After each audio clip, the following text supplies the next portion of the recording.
Hey everyone, welcome back to Dialog Choices Podcast. How are you all doing today? Wah, wah. Would you like Andrew's to introduce yourself, Colonel? I am Colonel RPG.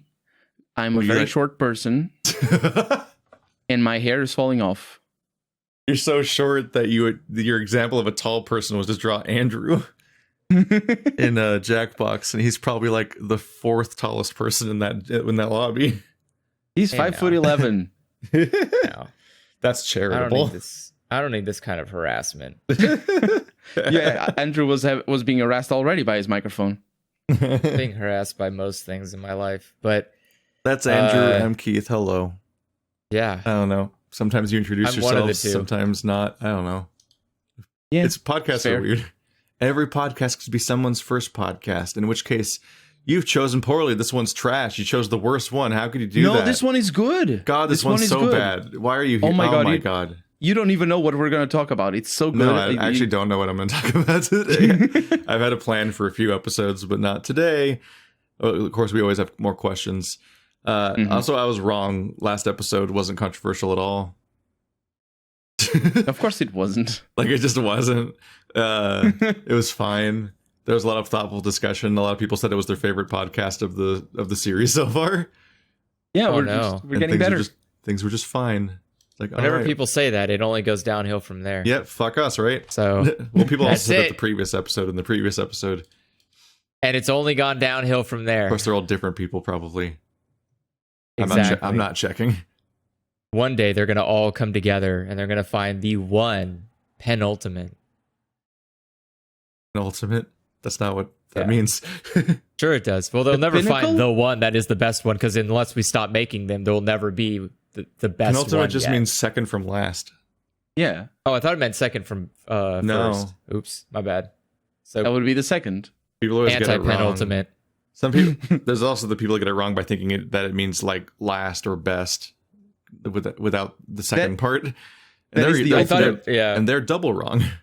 I thought it was second from first, which is what I mean, you would it imagine. sort of makes Penultimate. sense. It sounds like it would be. What is Yeah. pen? Is 'Cause pen a in English- negative? In English, ultimate means the best. It's kind of like the first, except it isn't. It's the last. It means the last. Well, it means But it's- both. Ultimate means best and final. Yeah, It has two Fine. separate definitions, like his ultimate fate or his penultimate fate. the book What? before the end of the trilogy. Yeah, it's the 9th episode. The 9th episode, his penultimate fate. Yeah. Fucking stupid. I would love that if every book that was going to kill off a character called it like the penultimate. Just foreshadow it. Yeah, Here it like the penultimate comes. chapter. Any This is the day penultimate now. chapter of Gandalf's vision, and it's like, what? Wait, what does that mean? like, what is is the book ending or is he ending? What's happening? like, Why not both? It's so weird when I mean- when they too heavily advertise that something's going to happen and just spoil the story. Like, I'm a Walking Dead viewer, like self-hating at this point, but whatever. R.I.P. I watched Walking Dead and Fear the Walking Dead, and I'm so trashed that I would be watching Walking Dead World Beyond if it wasn't a fucking subscription service. Wow.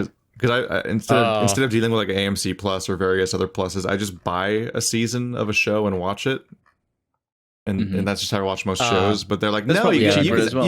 you can only buy it on AMC Plus by watching AMC, like subscribing to AMC Plus. I'm like, no, well, I'm probably gonna watch Star Trek first on NBC, whatever the fuck first. If that isn't, or is it ABC? I forget. All the letters. You know It's how like, it goes. you know, you I'm in the loop of like you have to subscribe to one thing at a time and watch that show. Like Animaniacs is on Hulu, I guess. Yep. That's a whole process. But no, but like I've read every Walking Dead comic and I have them all over here. And yeah. But the season the Walking Dead, the show has an issue where it's been going on for so fucking long, just like how the comic was, because like I got most of my Walking Dead comics. I got Compendium 1, 2, and 3, which is 3/4 of the entire series in 3 books. In the 15-year anniversary collection, because it was a discount bundle I could get. That was the reason. But like that was 15 years of comic already, and like the show's kind of getting up there too. But like The show started in 2010, though. yeah. but it's yeah, it's like 10. It's already on like 10 season 10 and whatnot. The comic, like in a comic, you just got to keep the creator around basically, and technically you don't have to do that. But the often, unless it's a superhero comic, they usually do. A lot of Western comics, they usually keep the artist and the creator around, but sometimes the artist rotates out every like 3 to 5 years to different artists sometimes. Yeah, if they can't keep them on hand. But like that's relatively low difficulty to keep that train going. But a show is like this massive moving parts thing of like there's a showrunner and like directors for each episode and writers and then the entire main cast, and like everyone has to like be committed to being like stuck with this show for a long time.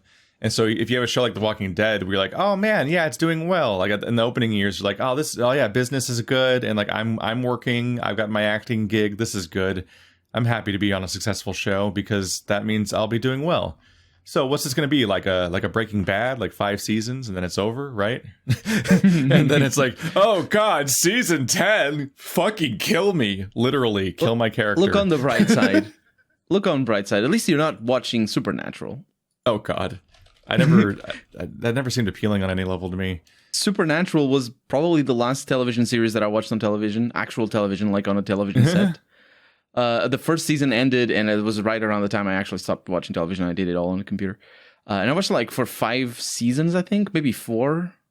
I know. I think like because Supernatural, the original sort of narrative had a very definite ending right around season 3 or 4. That was like a very definite ending, and they got to that ending and then just kept going.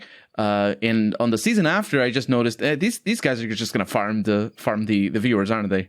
And I just stopped watching. Really, not that I wasn't having. Well, I was going to say not that I wasn't having fun. The endless memes of people being very mad at the final season of Supernatural. Well, I'm sure they're very mad at all the seasons. That the endings are. I've seen videos from channels I watch that just popped up and be like, "Oh my god, this ship was canon, but for like 3 seconds, kind of," and then they sent him to hell. And I'm like, "Oh, okay." Yeah, that's just how what happens in Supernatural. They always go to hell. That's a real fast track of bury your gaze. Yeah, wow. Like, Supernatural has a series. I love you. Hell. Supernatural's the one where it's like fairy tales in real life, right? It's not necessarily fairy tales. It's like it's a mixture of Van Helsing with all the things you call supernatural. Yeah, but it's not really focused on fairy tales. It's a lot of vampires, like werewolves and witches and undead. Yeah, some ghouls here and there. People coming to life and dying and coming to life, and Felicia Day is in there somewhere. Yeah, and there's demons. There's a lot of demons and angels and the other things that are weird. I've heard of it getting under fire a lot for just kind of really unceremoniously killing off characters constantly. The same characters constantly, mind you. Not like Game of Thrones. Like apparently Felicia Day was a really beloved character in that show, and then she just got like horribly murdered off camera at some point, and then just was gone until like maybe a season ago where they brought them back. But like for a long time, that was the big axe the audience ground about that, was that they just killed off this like beloved audience surrogate gay character. It's like, the supporting actors just all die in general. Although there's a couple that tend to come around, but they also die a lot because it's like Dragon Ball, you know, except without the balls. It's usually yeah. But it's basically you can only bring them back once unless we decide. Never mind. Yeah, is it really a dragon? Dragon. I mean, but the reason why I brought up Walking Dead and then to give too much preamble and didn't explain was that because of this fucking ship of Theseus problem where everyone wants to get off this fucking show, so they have to figure out with like, oh god, who's gonna run the show now and who it's got to keep going, gotta keep making money. Is that season 9?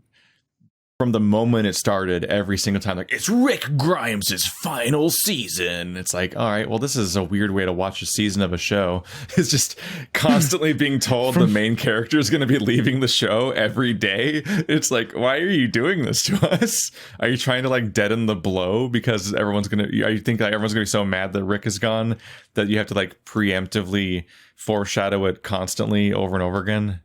No, it's a weird experience. They're scaring people away. People who are fan of him, they're scaring them away preemptively, so that there's not this huge like downturn in the graphs at the end of the season. So they It's can also- point like It's also a You know what I fake mean? out because Oh, no. they phrase it very specifically. It's Rick Grimes' final season, not Rick Grimes will die. It's not like John dies at the end or anything. So Rick Grimes, like, there's like an explosion and he falls off a bridge and everyone thinks he's dead in the entire show and will proceed forward from there on, assuming that he is dead. But then you see him like being airlifted away in a helicopter off to go on other adventures, and there's gonna be a Rick Grimes movie trilogy. So no. So they're gonna make 3 Rick Grimes movies supposedly, but So that's why they advertised it like that. yeah, but separate that from the people main. watch They're the gonna do it movies. separate from the main cast because then he can do it from Australia where he lives and not have to be away from his family most of the year every year for like he's been for like the last 9 years. It's like that's the gimmick is like we can still bank on Rick Grimes. We just can't keep him with the rest of the cast filming with them all together. Rick Grimes, really, Walking Dead as a show. Half the reason I watch it is just to keep up with the narrative of like how dumb its show running is. Like it's a baffling project that keeps getting weirdly worse in different ways. Like because Andrew knows this already, but I haven't said on this specific podcast, and you might not know it yet. But like there's a really dumb thing that happened that was funny and ridiculous. But like I talk often about how like one of the coolest things about Walking Dead is it skips the zombie apocalypse outbreak and just talks about the Mad Max style society that springs up afterwards and doesn't even show the outbreak. But then they made a spin-off called Fear the Walking Dead that just shows the outbreak. But then after that being kind of dumb, at least in that it kind of like contradicts some of the cool stuff about Walking Dead, the Fear the Walking Dead show went on to actually be better than Walking Dead for the few years that it was in its opening years, especially around like season like 3 or so. And then they're like, ratings aren't good enough. Let's murder the show. But they didn't just murder it. They propped up its corpse like a zombie, if you will, in that they took multiple characters from Walking Dead, had them leave that show in like emotional scenes like, oh, here we go. Goodbye. I'm leaving Walking Dead. And I'm going to go walk off to a different state for some reason in the United States. And then they just, and so like they'll have like a double feature where it's like, it's the episode where Morgan leaves The Walking Dead is airing tonight. And then immediately afterwards, it's Morgan on Fear the Walking Dead. And it's like, oh, he's on that show now. Which they had to break the spine of that show to do this because Fear the Walking Dead's timeline didn't even slightly line up with Walking Dead. So they had they had to like skip forward like 5 years and break the story to do that. I remember you. I think you had like a big spoiler cast about this when it happened. Yeah, it's so fucking you frustrating. explained why you liked the Fear of the Walking Dead as well. It sounded really interesting. It's just a better show, and but then they like fuck the show and they kill off all of the main characters except for like 2 of them, and then replace them with all new characters, including the ones from Walking Dead, and it just becomes a different show completely. And they're just like, fuck it, it'll get better ratings if Morgan's on it. It's like you motherfuckers, Yeah. You could have just canceled that show and made a new show that's a spinoff for your special character that you want to make a spinoff for. But no, you had to specifically do this shit where you like actively ruin a different show by forcing a different character into it and making him the main character now. I'm like, fuck you. All those decisions probably come from like higher ups that don't even care. They don't even know the characters. Just like, who's the it's all best? cynical. Yeah, it's just somebody just like pulling strings and be like, oh, this is what we'll do. And it's like, but what about the stories we're working on? Nah. What about good things? Don't you like good things? No, I like money. Shut up. And it was a mess because it's Fear the Walking Dead was so fast paced and like day to day in its time scale. Like it was like, okay, like this season takes place over only like 3 days or whatever. And like characters are dropping like flies, and it's really like it's a vicious universe where people don't really do well. Whereas in Walking Dead, they often like have a base, and like storylines seem to take place over the course of months or years in some cases. But they had to be like, fuck it. You know that story where everyone dies all the time? We're just gonna skip forward like 5 years, and mysteriously all the same people are still alive, and nothing happened in between. And then we're gonna kill off all the main characters in like a handful of flashbacks because we need to make Morgan the main character now. It was the most bizarre like somebody pulled the brakes on the train and there's a loud squealing noise of twisted metal. Perverse curiosity. I'm just like, what is it? Sounds like I'm just like, so what insulting. I'm like, what the fuck are they gonna do with the show now? Yeah, I'm not. I can't really. They've made some can't other really ask very Keith that strange question. choices since then where I'm like, what are you doing? What is this? Why are you doing this? You could have done so many other things. You sound like exactly how I sounded when I was like reading Bleach. I was like, what the fuck is this? What are you doing to me? What did I hurt you? Sometimes you just can't look away and you're like, what the fuck is happening with this show? You need to learn how to look away, Keith. I like learned how to the look comic away. had its own flaws, but at least it was coherent. Yeah, well, yeah. Like, and I've seen these problems from so early in the show, and I just have to see what happens next. Like, what are they going to fuck up next? You can wait a few years and then you think, oh, that's right. I used to watch this show that was very long. Let me go and look at the synopsis on Wikipedia. That's what I do. That's what I did anyway with the Supernatural. Yeah. There's also the mixed problem. I'm totally just a Supernatural viewer, basically. Except because you have the mixed problem where you're like, but I like these three characters and stuff. So you're like weirdly also sticking it out on that level. Like there's still some many people other characters that are nice as well. I like Carol and Daryl, and now they're the main characters, so that's kind of an upgrade. But that's how they string you along. Norman Reedus is a gem. Don't stop. I don't know. The only Norman Reedus I have seen is from your Let's Play of that game. From he looks exactly the same because he's stuck with his hair for the show. So now when he's casting other things, he looks like Daryl because he can't cut his hair. I'm sure. At least I assume. I at least assume he can't cut his hair because he definitely has short hair in everything before The Walking Dead and the beginning of The Walking Dead. He did well in what is it called? What is the game called? That's Death Stranding? Yeah, Death Stranding. He did well there. I think he was probably the best actor out of all of them. Although the guy that did whenever they let him act or even react to anything or do things. Yeah, his writing was very limited in a lot of there's so many moments scenes where he just blankly stares at people as they talk for like 10 minutes. I think you had a very smart insight. I felt like almost at the end of the Let's Play where he said that it seems like half of the cutscenes are written by one team and then another half is written by the A team. Oh yeah, there's totally a noticeable thing about certain games where if they just like mass produce a ton of content, then a lot of that content will feel like it was like practically just made by the developer, like the developing, like the programmers and whatnot. Like they just like plugged in content on the fly. And then like Kojima with his big like director's eye and all this cinematography and cool imagery and so on, like is only going to be there for like 5 hours of the experience, and like the other 45 hours are going to be like run over there and deposit the thing, and the guy goes blah blah blah, your goal is blah blah, and then Norman Reedus stares blankly and says nothing because he's not in these cutscenes, even though he's in these cutscenes. It's rough. If they cut it down to just the really evocative cool shit, then the game would be like a fantastic.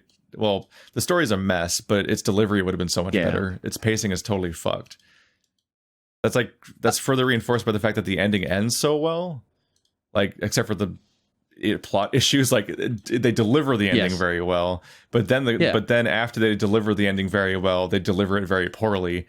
Because with that big for seemingly no reason, they sit you on a beach and have you just hang out as a character narrates the epilogue ending at you, and also re-explain several things that you mostly already understand after it's over, and you're just trapped there listening to them monologue and not even a real cutscene for like 20 minutes. It's like, Kojima, please, you're so good like 20% of the time. Just delete. That's why else. Editing is so important. They need an editor that cuts 80% of his writing, because the 20% is good. Needs to stay there. Please, Kojima. And don't make him blue. I know blue is associated with death. Don't make him blue, because that was the weirdest decision. he basically becomes blue at the end, and it looks like it's like an off-grade like they didn't even go full on with it, because it's like all black and white, except his gray tones. It's not black and white. It's gray shade or gray tones or whatever. But like his gray tones are a little bit bluish, and there's a meaning behind that. But they didn't make him super blue, so like you're left thinking, is he really blue, or are my eyes just playing tricks on me? Is my television okay? What's going on? Like it's because you could tell that the game developers were, not Kojima himself, but you can tell throughout the game that there's some friction there, even though it's his studio. But I don't know. Maybe I was thinking things. Yep. It works though. He makes money every time, so don't rock the boat. I'm happy that his next game is going to be a horror game, apparently, for two reasons. One, we might just get more follow through on how neat PT was, but also horror games aren't paced this way. Like, you can't get away with this bullshit. He can't do this to a horror game, surely. Actually, he can do whatever the hell he wants, Keith, and he will do whatever the hell he wants. The pacing of Death Stranding placed on a horror game, I mean, not the moment-to-moment gameplay, but like in terms of the plot delivery. If it was the same pacing of plot delivery... I just mean like how the game's 45 hours long. Like, you can't do that to a horror game, really. You can't. To some extent, they tried to do that with Alone in the Dark, which Andrew had to suffer through, because we played the it had Alone in the Dark 2008 or whatever, has like this linear story, but then it opened, much like Last of Us Part 2, it like opens up this one hub area you can navigate like non-linearly and wander around in, and for some reason they like put stuff in there that was mandatory, and you had to kind of like just had to go fuck off and just like complete this open world, this like micro open world for a few hours, and like be a completionist about it and get a bunch of dumb shit that was just a waste of time nonsense to then continue the story. And so poor Andrew like did like a mega recording between our sessions where he just did all that so we could go back to doing the real content game the next time I came over, because it's like I that was back when I was driving an hour to his house to record things, so we didn't want to waste those trips on that shit. So you just let him do it. Yeah. It was just easier, but God, man. All the recording stuff was at his house. What a pain in the ass. Console and the setup and everything. Yeah. It's interesting that you say, just like The Last of Us 2, I think The Last of Us 2 was really long for the story. I feel that the story was well written, but they drew out... I don't know if... I don't think the scenes were over... there were too many scenes. I think... I have a weird issue very long where I felt the length of The Last of Us, and it was in part because I played it in like a week. So I also played it quickly. I felt the length, but also don't want to cut anything from it. Yeah, because that's the problem. It's just that it is factually long.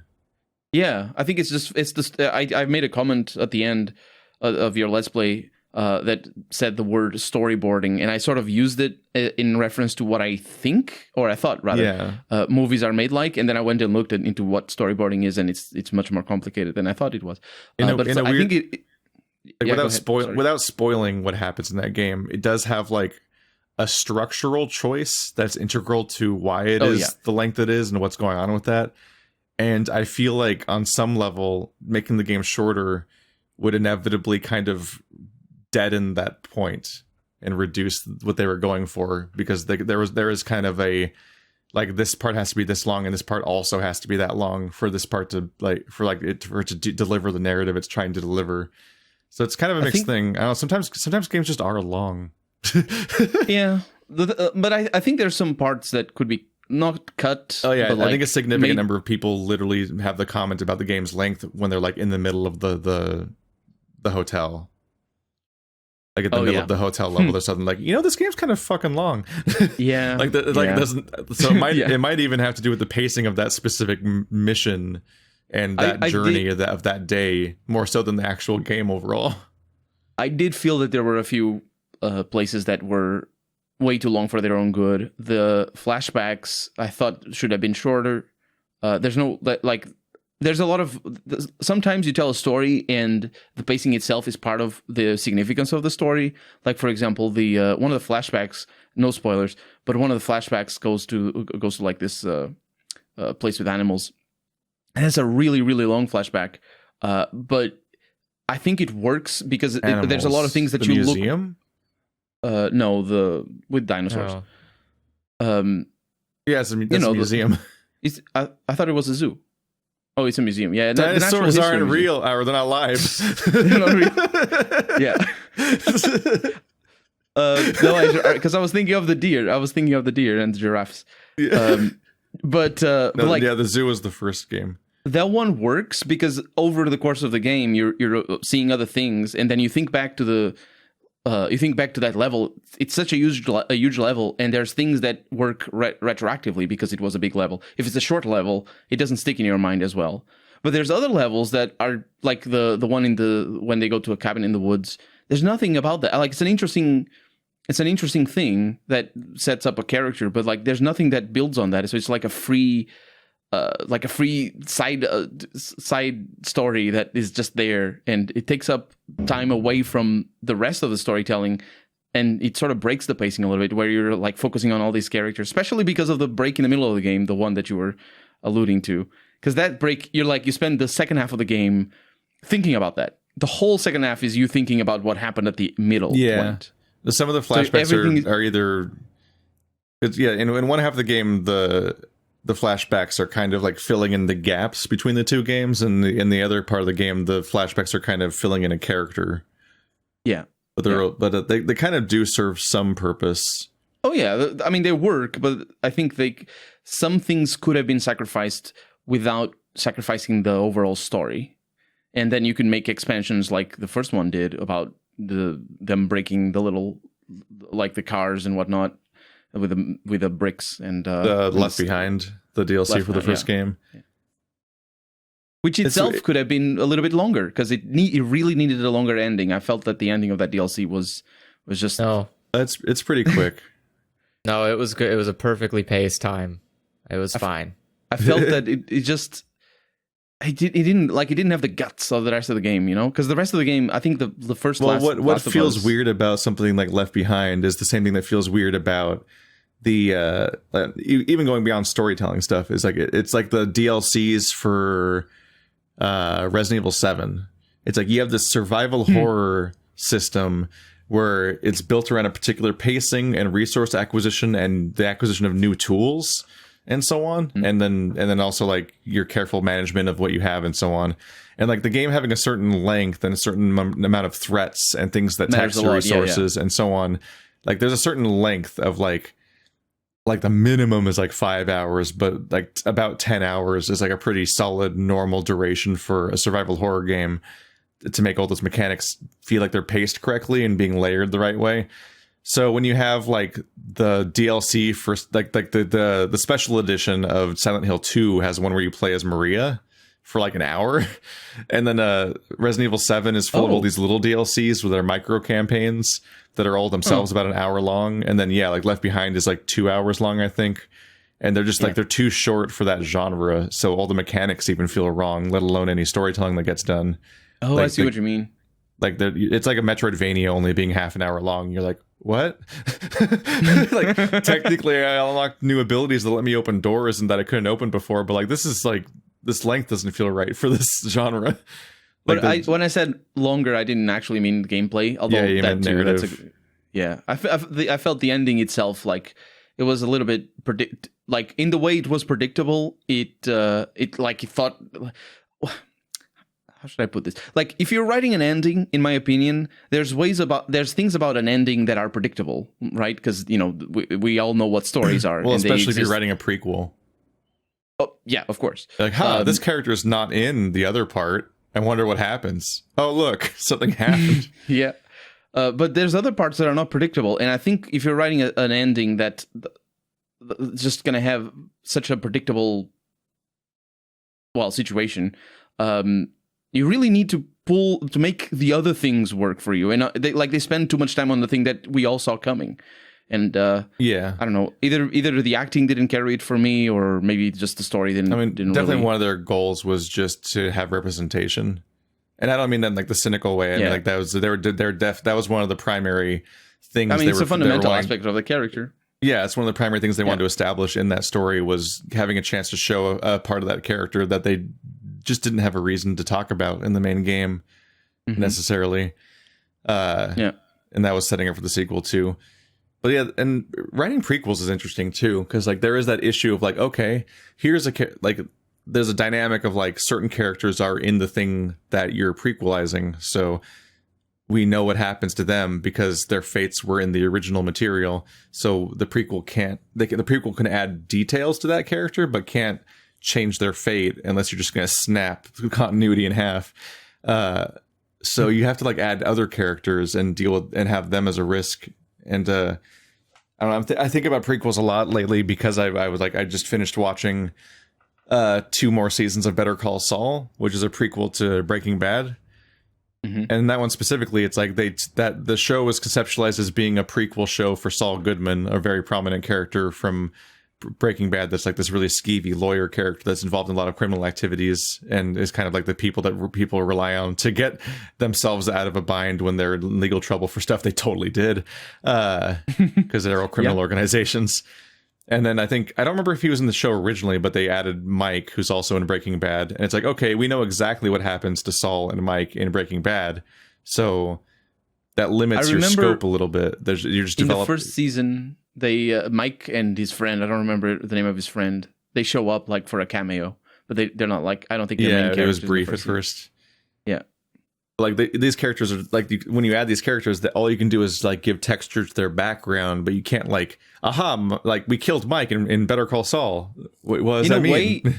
In a way, that limitation makes sometimes, or it's some. I haven't watched the later seasons of Better Call Saul, but in a way, like a lot of those characters sometimes just are necessarily decoration because you can't have character development.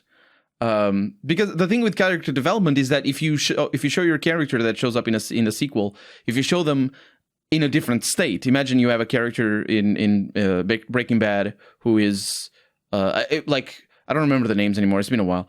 But the cop, imagine the cop, the guy, he's just, he loves his job. Hank. Yeah. He loves his job. He does it for he has this high, opinion of the police and all that. And imagine you have a prequel where he's just a criminal and just fuck the police and all that. And you're like, that you show him like that, but you don't need the character development in the prequel because you already know where he's going to end up. So unless it's something so drastic that you're like, how could he ever go? I think you still need the character development. In fact, I think by and large, what Better Call Saul accomplishes is that it's like the Star Wars prequels, but good, in that. You know where Saul's going to be, and you know he's going to fall and be a way shittier person, and he's going to be okay with all these really distressing things, because like he his first establishing shot in Breaking Bad is that he's so clearly used to like the idea of somebody putting a bag over his head and dragging him out into the yard and so on, and like and then he realizes midway through like, oh, Jesse and Walter, you guys are amateurs. All right, let me tell you how to do your job because you guys are trash at this. Like, he was such an interesting character from the first shot. So then when you introduce Jimmy McGill in Better Call Saul season 1, and he's not that person in any way except for the part where he totally is he still totally is like somebody willing to break rules. It's interesting watching someone get there and see like the people that helped them get there and the environment and so on, and like how that character arc works, and being thoughtful about how a character gets there in the first place, which is what the show does well.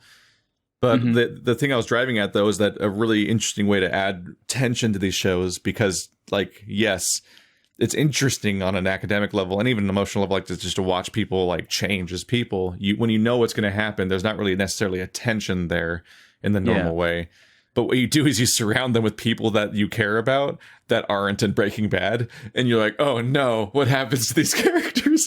Are they all? Does he drive them all away? Do they die? What's like? That's the tension. Is like there's you have characters like Nacho and Kim, where you're like, these characters were not in Breaking Bad, and like maybe they just never met Walter and Jesse and they're living happy lives just off camera, or maybe they're underground, or I don't know, like, or maybe they had to flee to France under a new name and assume a new identity. Like, who knows what happens to them in the show? And that's like the new tension you get as a result when the show increasingly fills its roster with like, and now Gus is back and now Hank is back, like, and you're like, okay, I know what happens to these characters, but what happens to Kim?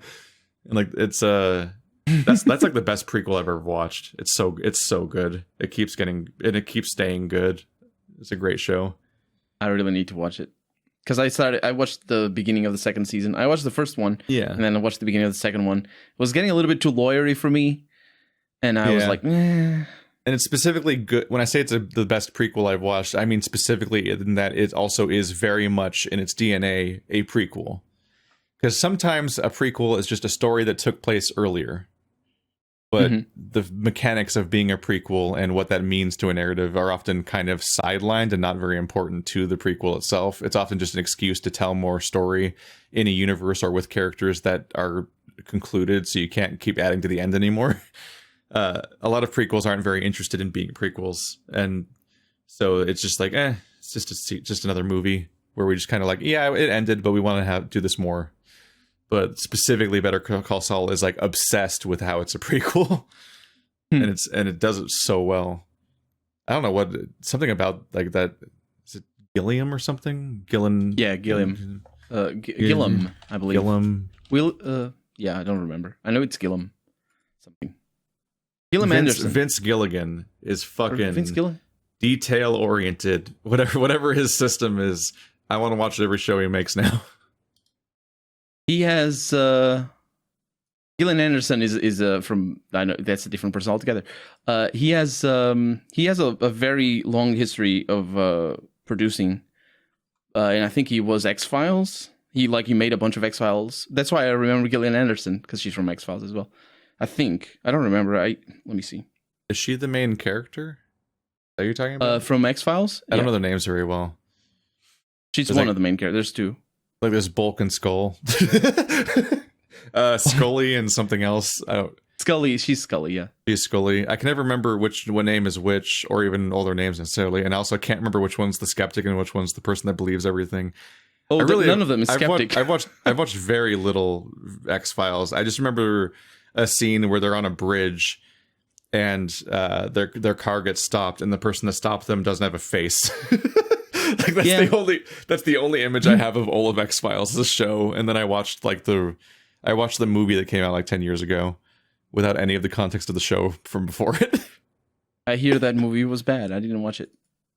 It's just around. I'm like, oh, X-Files. People talk about that a lot, but I've never. I watched X-Files back when I watched some X-Files back when it was airing. I was a kid at the time, so like going back is a little bit of nostalgia, but also discovery. And it's pretty fun. It's really well acted, and I think maybe it draws on shows that already existed, like Twilight Zone. But I didn't watch Twilight Zone, so I don't know how that compares. But yeah, Vince Gilligan, started off as a creative consultant and then a producer for X-Files, and he didn't do much after that, actually. Lone Gunman and MPED, and also Harsh Reality.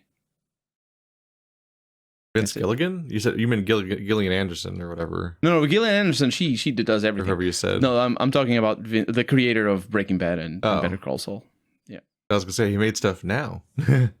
Yeah, he's making things currently.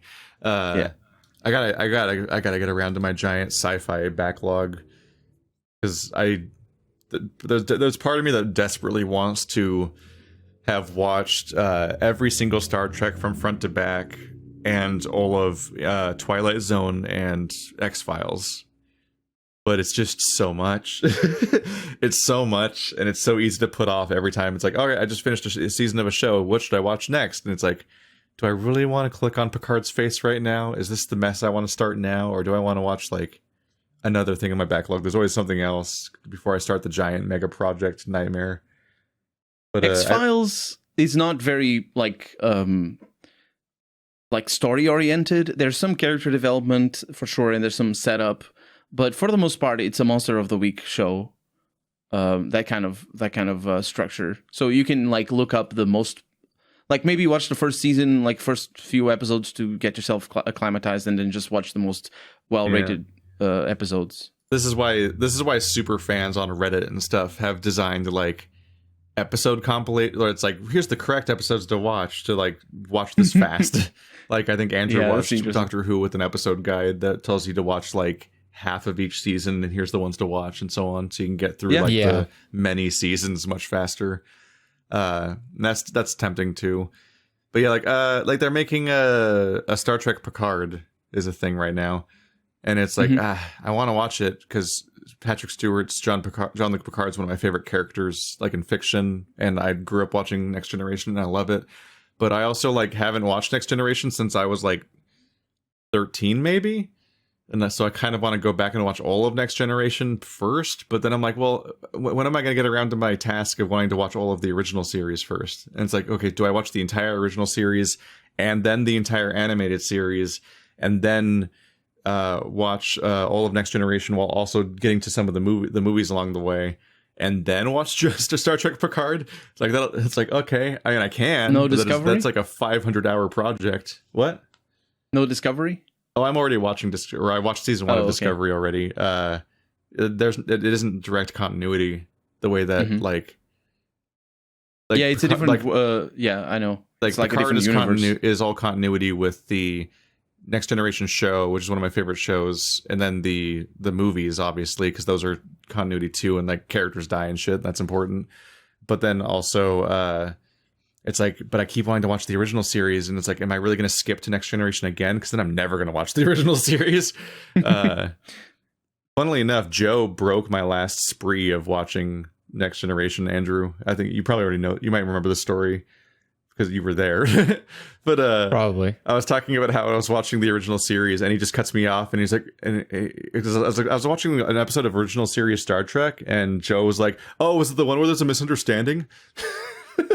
And it just like broke my will to both finish talking and also watch the show again. Is it every episode a misunderstanding? I mean, there's always like this is the problem, but actually this is what's really going on. It's like it's kind of the meme, but like it's also like a thing where like just because you can observe and summarize a thing doesn't diminish its quality and what's there. It's like how if you play Witcher 3, you can fall into the rhythm of like, okay, I'm going to be introduced to a scenario and someone's going to tell me what a problem is. I'm going to go to the place that the problem is, and I'm going to find out actually there's new context that changes the original idea of what this mission's about. And like you can start memeing on how that's like the pattern that they keep doing over and over again. And like, but like at the same time, if they didn't do that, you just have boring missions where nothing changes, and the thing is what it says on the wrapper, and then you just beat it, and then it's over. I think it's not necessarily a bad thing. It's just very observable as a trend. Yeah, I think that wasn't The Last Wish the book very much about that as well? Like pretty much every literally the first short story of The Witcher sets the tone for all of Witcher 3 and so on. Where like, hey, whoever sends you on the mission, they're lying to you. They're always lying to you about something. They're either straight up lying because they want you to kill something that doesn't need to be killed because it serves their purposes, or it's not the right thing. Basically. Yeah, or oftentimes they have some kind of personal stakes. That is the bias behind all this, and maybe the thing, or in many cases, it's like there's a deeply personal, embarrassing thing that there's a secret they don't want to get out, and so they don't tell you that part, even though it's useful, important information, because they don't want anyone to know this big thing that either would have helped you in the investigation or is secretly the whole reason why it's happening, and so on. Yeah, there's always humans are always the real monster. They're great books. Yeah, that's the subtext of. I mean, that's also a giant backlog I'm afraid of, is that the Witcher series you haven't read them all yet? No, it's so long that I'm like kind of afraid. It's very easy to just hop in and read the 2 short story novels, because each like that's what I did. each of them's like 10 little tiny chapters that each make up like a super story, and then there's like 10 of those super stories in the book, and then it's like, oh, this is very digestible and fun, and you get to see Geralt on adventures, and it still has like character arcs and development and people like reoccurring characters that change over time. Like it's still great storytelling, but I'm afraid of watching. I'm a little afraid of getting into the big monster, and it's like I know it'll be good and I want to read them, but it's the same thing as Star Trek, where I'm just like, yeah, but like the size of it, like when's the time? Yeah, it's about the habit. You need to read a chapter a day before you go to bed or something. I have this idea of like a twist where it's like, the one I played Witcher 3, which is the one where Geralt has his memories back, but I didn't have the memories of what he had his memories back of. But then I'm going to read the entire Witcher book series, and then I'm going to play the 2 games where he has amnesia, and I'll know everything that he doesn't know. I don't think the games have a lot of stuff from previous. The first 2. I don't think the first games have a lot of stuff. I know that Triss is there. And Yeah, like Triss I think there's the dwarf and the elf are both there that are important in the books, but it's just he doesn't know who they are. Triss. There's the dwarf. Triss there's has like also, some consent problems to deal with there. Well, throughout the trilogy as well. Well, yeah, but just the fact that like Triss is like sleeping with him under false pretenses because she already knows who he is and things. It's like that seems concerning. That's the whole plot of her romance in the last game. Yeah. Or I mean, dealing with that anyway. There's also there's a doctor. I don't remember her name though, and I think she's also from the books. But yeah, there's just some characters that know The Witcher, and they say, "Hey, good to see you around. What's up?" And it's like, "I lost my memory," and she's like, "Oh, okay, go kill this monster," and that's basically how it goes. What do we want today to be? I guess we should probably talk about Among Us, huh? Oh, we've all started playing Among Us lately, and we're not great at it or anything yet because we're starting out. But you're better than I am because you always vote me out. We can update our thoughts about it at least, and like its limitations and its pros and so on. What limitations? I didn't see any limitations. There are a lot of limitations. I just like as a social deduction game and whatnot. Like for a pro, something that stands out to me about Among Us is just that it's not nearly. It doesn't have the convoluted stuff that I find irritating about other hidden role games. And this is like my own bias or whatever, but like I like Resistance. And in Resistance, there is one team, and then there's the other team, and those are all of the roles. It's just what team you're on, and that's it. And much like that, Among Us is like, okay, like most people are on the good team, and there's like one or two traitor-y people, and you're trying to suss them out. And so it's simple enough that you can be like, okay, what faction are you, and try to deal with that. But like stuff like Salem and Ultimate Werewolf and probably Mafia, but I haven't played it, and like a few other things. It's like, what if there was like 10 roles? Like, what if there was literally more roles available in the game than there are players in the game? I think Trouble in Terrorist Town might be like this too, where it's like there's a trickster and there's a martyr and there's the king and then there's like the detective and there's I'm like, this is so fucking convoluted that like how do you? That's like rooted in the old school tabletop deduction games. Like it's so convoluted that I'm like, how do you tell what's ever happening? It's like, aha, there was 17 layered lies happening based on the roles that were randomly drawn in this game, and I'm like, I hate this. I hate this. And they made that into a video game?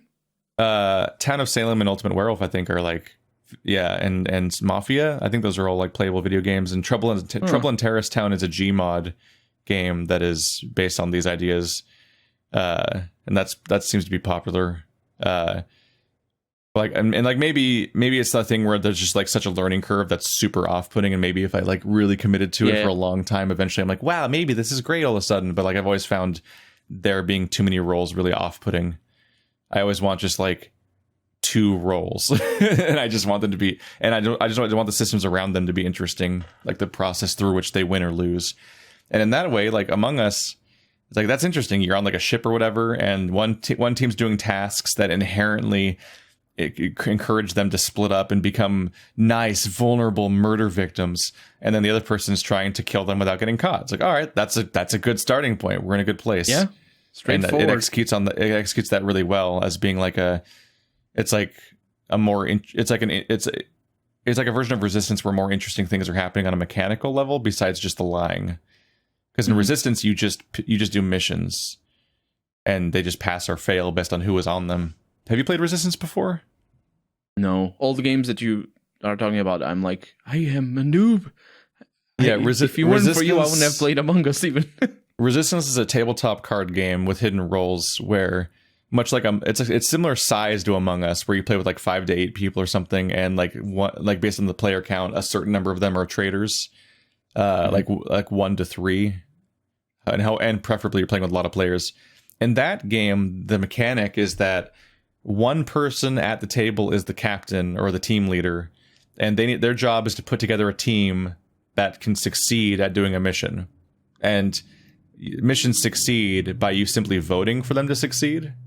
Like you just be like what happens is everybody who is on that mission, who is selected by the team leader, which the team leader can select themselves or not select themselves, they all put in a card that's their vote for how the mission went. And then the team leader takes all those cards and shuffles them and then anonymously deals them out. And then you find out how many votes there were for pass and fail.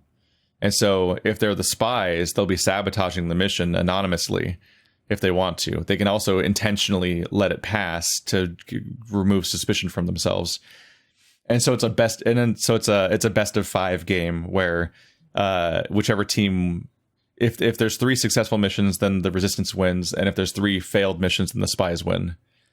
And so every round you're like, okay, that mission 1 had those 3 people on it and it succeeded. What should I do with the second mission? Okay, the second mission, what if it has like one of the people from the first crew, but then like all new people besides that? Like, and then you start trying to build this logic puzzle of like, okay, which people can we trust based on which missions have succeeded and which people have failed and who was on those missions each time. And so you try and deduce based on that who the spies and traitors are. And you're all very critically, you're all sitting at a table and yelling at each other. Yeah.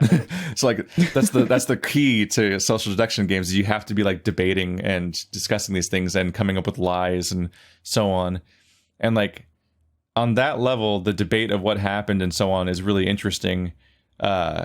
And there are mechanics that are not in Among Us, like the fact that you can send people on missions in little crews, and that lets you section off people in a very observable way and figure out that way. But there isn't enough mechanical variety to what's happening moment to moment, in that there's no circumstantial evidence, and that's where Among Us excels. Is that Among Us, you're literally people navigating a map, and everyone has a story, and people have to lie. Among Us really has to have that, because you're not at the table.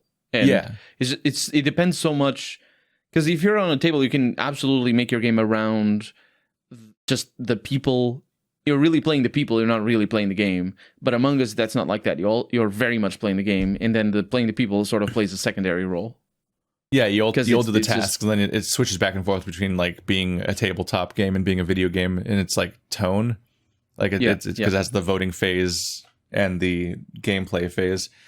But yeah, it leads to a situation where like you have much more complicated data where you're navigating a map, and you have the things that you saw and the things that you did, and everybody else experienced different things. And 2 of the people who experienced things are lying about what they experienced. And you have to like cross all these narratives under a time limit to try to get data. It's way more variety and depth on that level. And that's definitely very interesting. But yeah, but at the same time, I think one of the biggest limitations I have with that game is the fact that you can never communicate really. As far as I can tell, or the fact that you can't talk to people, because obviously if you can talk to people, it leads to a situation where people will just shout out who the killer is when they find it, when they'll just react to if we're all in comms, we'll just react to the killer, and when if we react to the killer, then that everyone knows who the killer is, and that fucks it all up. It'd be an interesting mod to. It probably isn't very difficult, because there must be a server. So as long as you get the info, like a mod to change the volume of like somebody in a room, in a chat room. Oh yeah, like the game could totally use environment location dialogue. Yeah, like only people right next to me can hear me. Because then you can coordinate, like, hey, you and me, let's stick together. Let's try going around here and doing this. It's like, oh, and I got to do this mission. You got to do that mission. Okay, we'll go there together and then there together. And like you can coordinate. And it could be all the game. It doesn't need to be a mod. It's just the game. Yeah, it could just be in the game. And then then it'd be like, haha, I was telling you that way I need to do a mission over here, but actually I'm the killer, and you kill him. And like you could use that to manipulate people, because nothing about being a killer means you can't talk.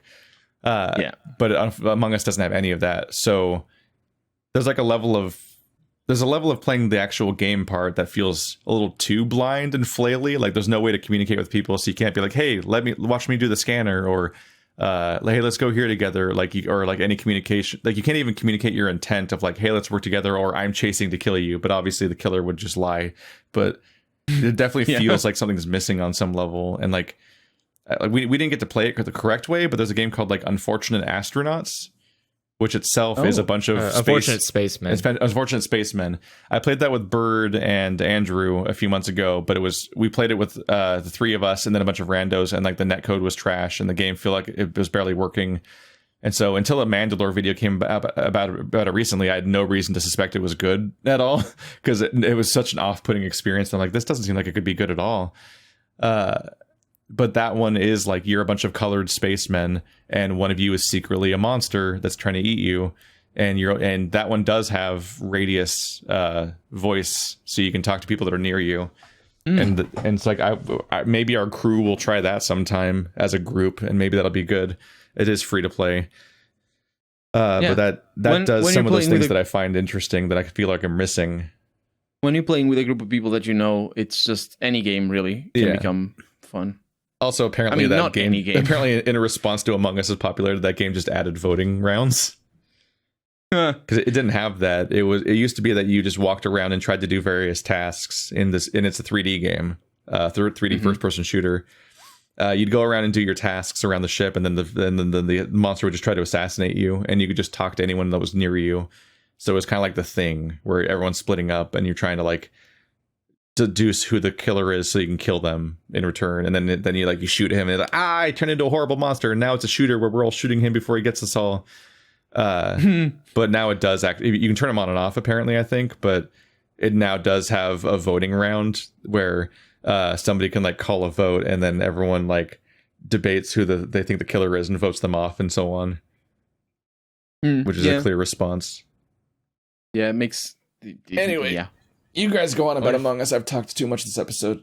I feel really guilty. I wonder if you can turn off the guns in Unfortunate Spacemen. So that you can only vote?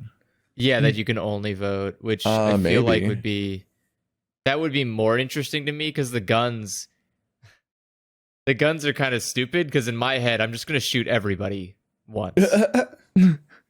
Because if you do that, it's good. Like, if it's the monster, they're going to freak out and they're going to transform. They're probably going to think you're the killer and then just kill you. No, because if I shoot them, I wouldn't shoot them if I was the monster. I would just attack them in monster form. Is that how it go works? around? You turn into a monster and attack people. So if you just shoot somebody once, it's not going to kill them, but it could freak them out enough to make you them say that it's like, well, the monster would never do that. Like, immediately, that's the thing the monster can do, specifically because the monster wouldn't do that. What do you mean? Like, nobody will think I'm the monster because the monster wouldn't shoot people. Like, okay, the whole new strat is for the monster to shoot people. No, I'm saying I don't actually know if the monster can shoot people. Yeah. I don't know if the monster can. Oh, the monster can use guns? I'm sure they can. I mean, I don't. I found the tutorial we played, the monster couldn't use guns. I mean, the monster impersonates people, so there's no reason to. Otherwise, everyone could just shoot a gun at a wall, and then it's like, he's the monster. He can't use guns. Yeah. Like that'd be silly. I'm sure the monster can use guns. It's just more effective to eat people. Yeah. There's also other stuff hope nothing happens to me while I'm dealing with this garbage chute, and then the monster can just push you in. Like there's contextual prompts where the monster can get Hitman style environmental kills if you're interacting with certain things. If they sneak up on you, just push you in the garbage disposal. I struggle a lot with social deduction games where there's things you're supposed to do in them, because I don't care about the social deduction part. That's the least fun. That's the least fun part of the game. You just want to be efficiency boy. Yeah, I just want to do my tasks. Yeah, I just want to do tasks and be done with it. I don't care about the social deduction game. Is so boring. That's people ask me what tasks I did. I'm like, to me. I don't know what tests I did. I completed them. That's what I did. If you're not focusing on your tasks, you're super suspicious. That's the whole reason you're playing this game. Is just to do tasks. He's focusing on his tasks. It's just that he's kind of mindlessly chasing the yellow arrows, then just doing the thing and moving on and not committing it to memory. Yep. Which is bad for alibis. Yeah. I try to make sure that I pay attention to where people are. Like if I run past somebody, I'm like, oh, that's weird. I saw Colonel and admin, and I'll keep running. But my biggest problem is I'm never with anybody. I will not run with a person. I will not watch you do anything. I'm going to do my tasks. That's why I'm here. Yeah, I have to decide to follow you. Yeah, and you can tell if I'm doing my tasks because I don't care. I just keep moving. I just keep moving to do. And if you're in front of my task, I will just dance to get you away. I'm used to this. Just get. Because it's because you will just play games wrong.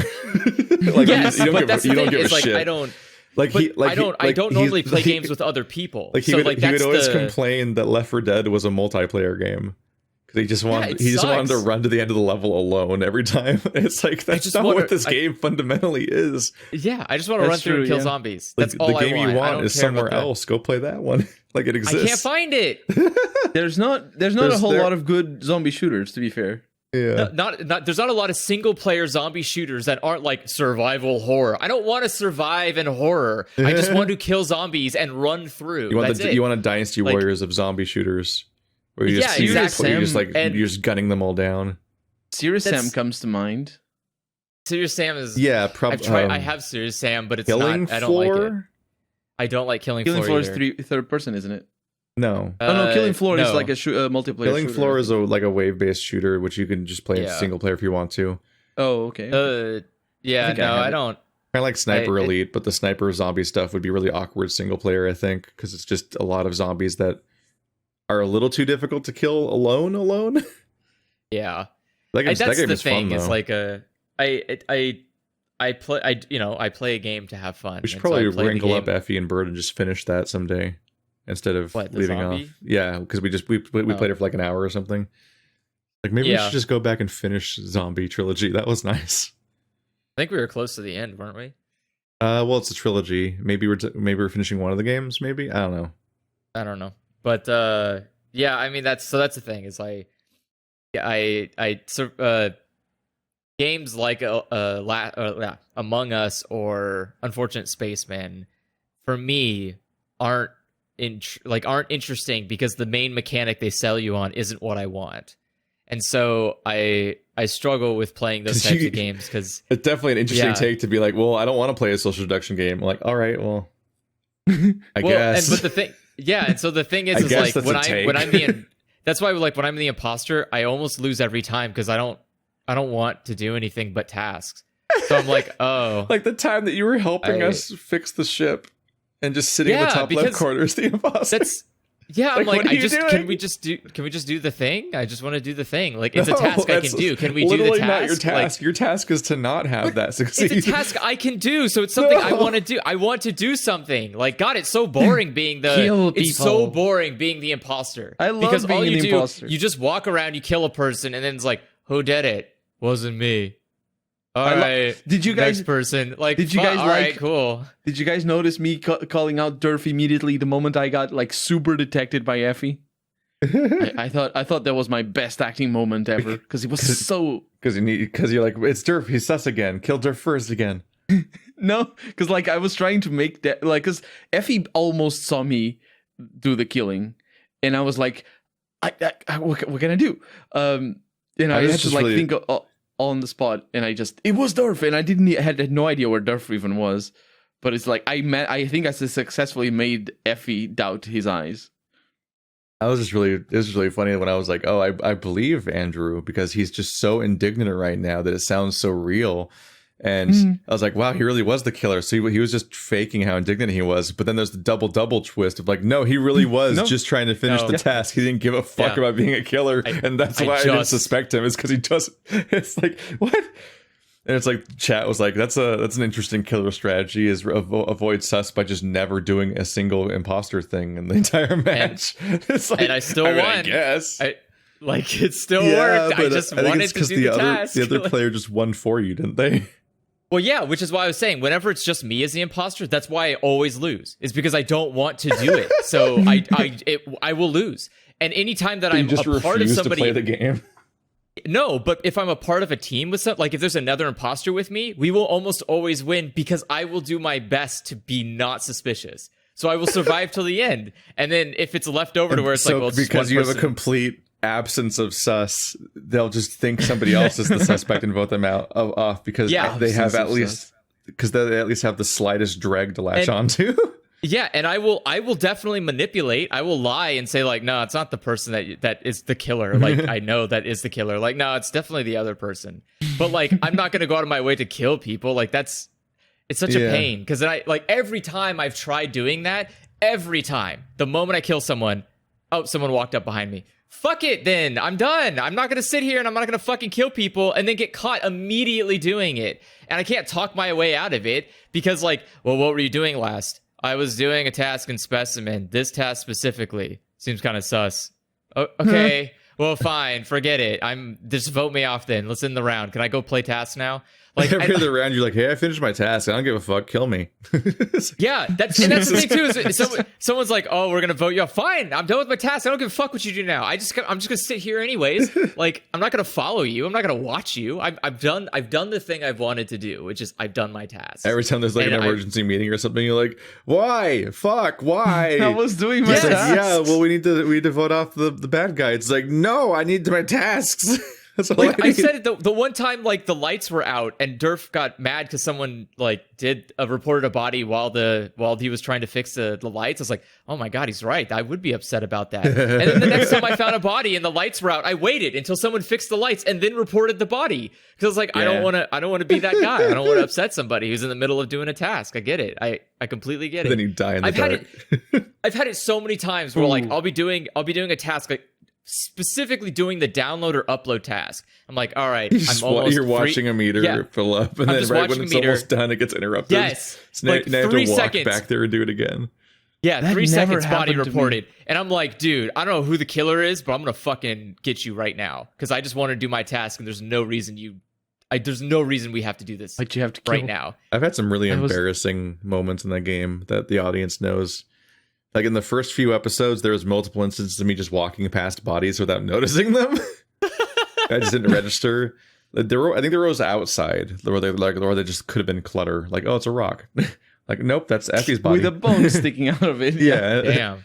But then, really, really embarrassingly, there was a part where I killed somebody, and Effie immediately walked into the room, and I was like, oh my god, fuck, and I ran away, and I'm like, oh my god, I can't believe he didn't see him. What the fuck's happening? Effie, what's wrong with you? And it's the vision. But the whole time Effie was the other killer, so I'm just fucking stupid. Oh no! And then there's also a great moment where I'm like, oh man, I'm kind of in trouble here. And then like Bird like gives me an alibi, and he's like, oh yeah, Keith was up with me in the top right, and I'm like, why did he say it? What a weird mistake to make, but whatever. Like, I'll totally take this as this like this fucking false positive where Bird forgot who was with him and said it was me.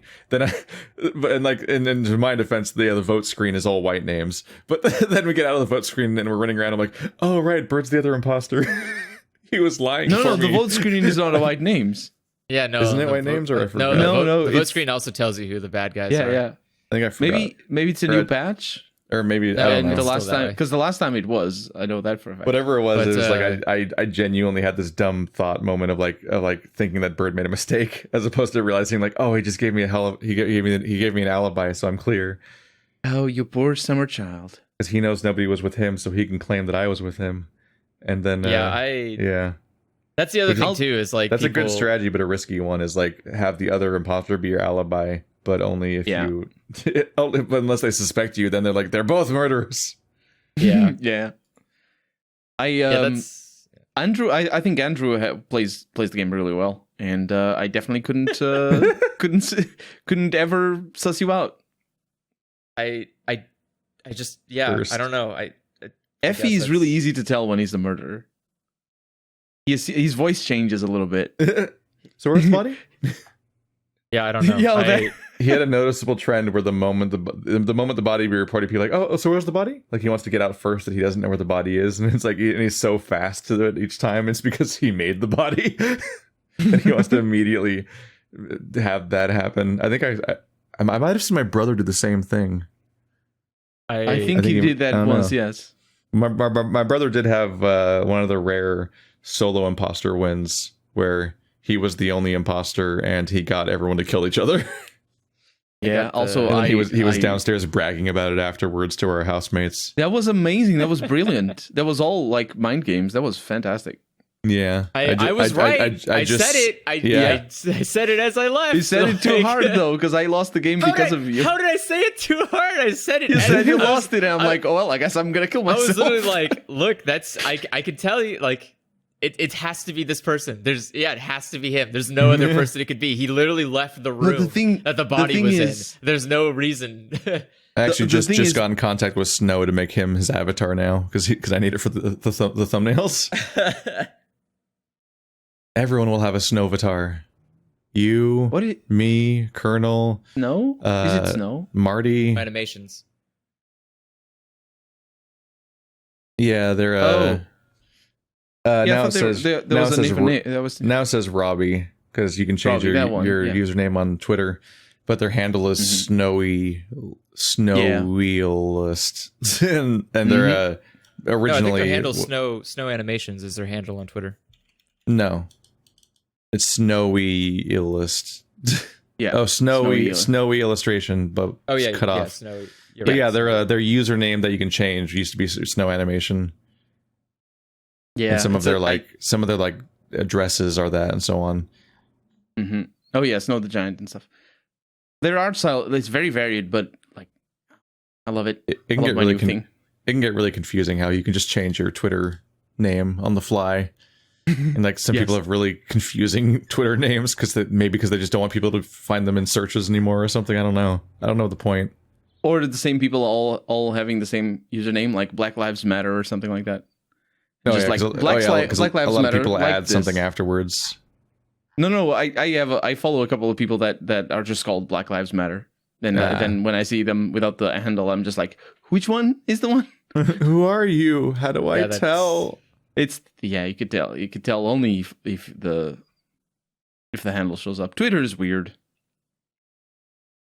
Now we have the yeets instead of the tweets. Fleets, that's the one. Same potato. I hate them. I keep seeing the meme people. Yeah, the free market will breed innovation. It's just every social media has a stories now, and it's like, all right, well, we tried, and Yep. now we've all got the stories. It's just another feature to me where I'm like, cool. This isn't what anybody asked for, but you did it, guys. Congratulations. Clap, clap, clap, clap. Like, I was just randomly like, I guess I'll put this trash on here. Yeah.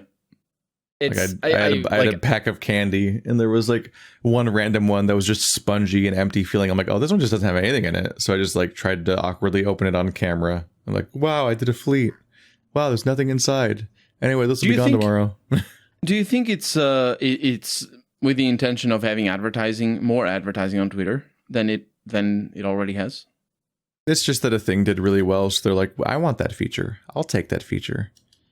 Like, let's have Twitter. So everyone's like, every platform has to have a short form video thing that goes away in a day, and everybody has to have a what's it called, like a stories and stuff like that, which I don't even fully understand because I haven't used the platform the stories were in.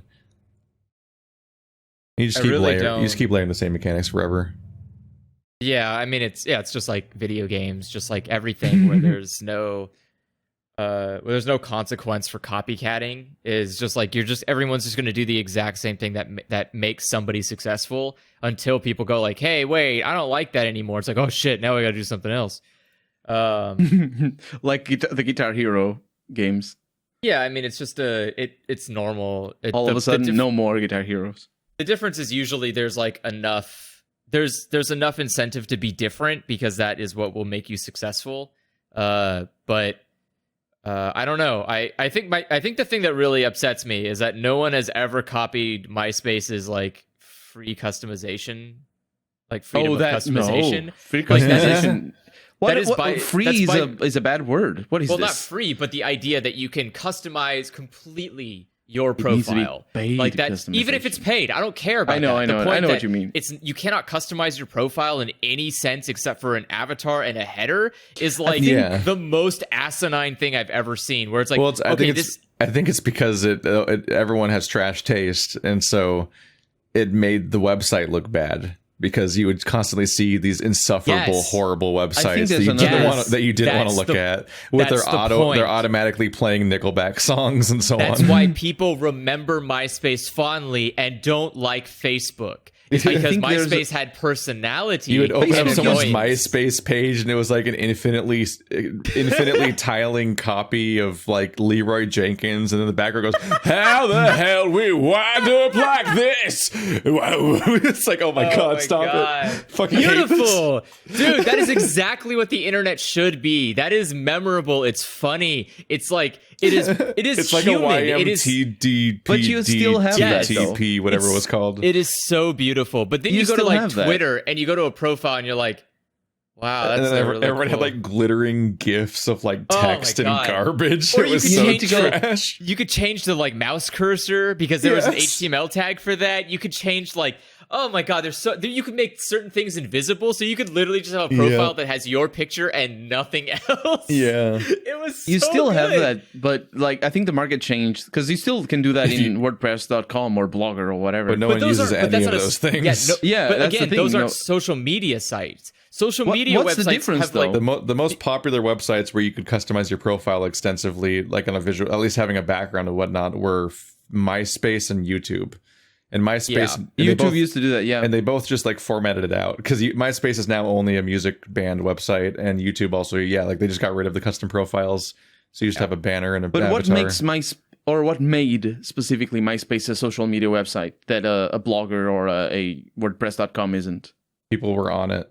It also had like friends lists and connections to Oh, people. friends So, lists. I so didn't- what whereas, made it a like, social media website is because it was a site specifically for connecting with other people, whereas a WordPress is a blog website just for people Yeah. to come read your blog. You just Whereas- you just updating your note thing constantly, and then you have to like Yeah.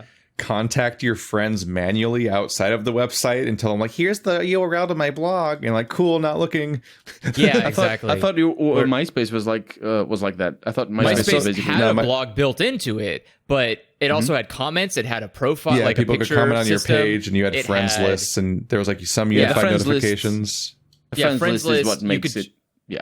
You Yeah. could join groups. You can customize your profile, and even like WordPress is like it's solo. It's your own island. Yeah. And so you No, have you to can have like multiple. You can have multiple authors. You can, Whereas- but again, they cannot customize their own. Like You they can wouldn't be change able to- that.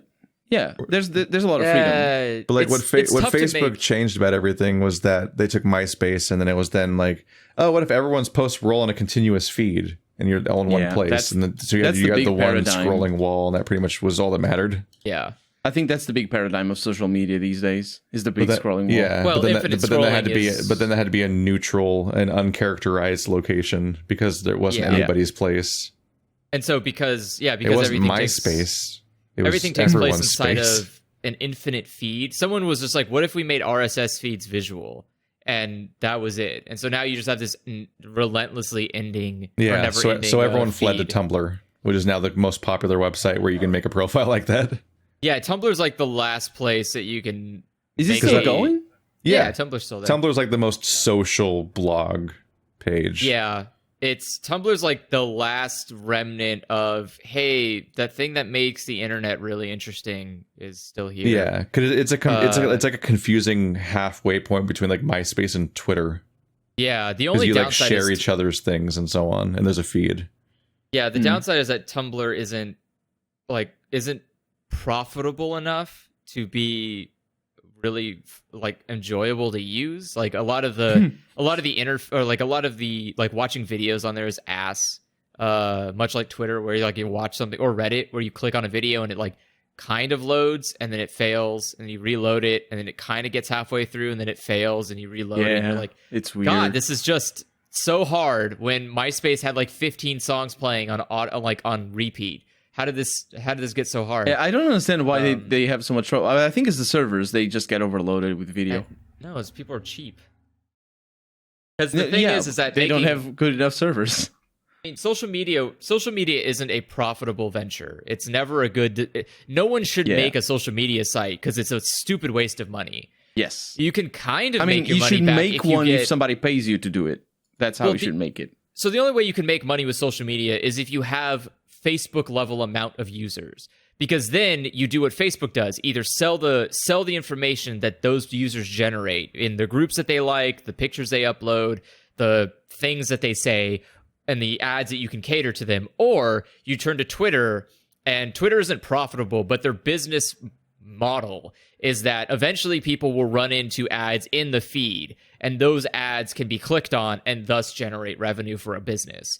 And that's that's what Instagram does, that's what Reddit does, that's what Twitter does, that's what Tumblr does. And it's both of those Twitter are sorry, go ahead. No, I was gonna say both of those are, aren't enough on its own to make the site profitable enough to be worth the money you invest in keeping it running.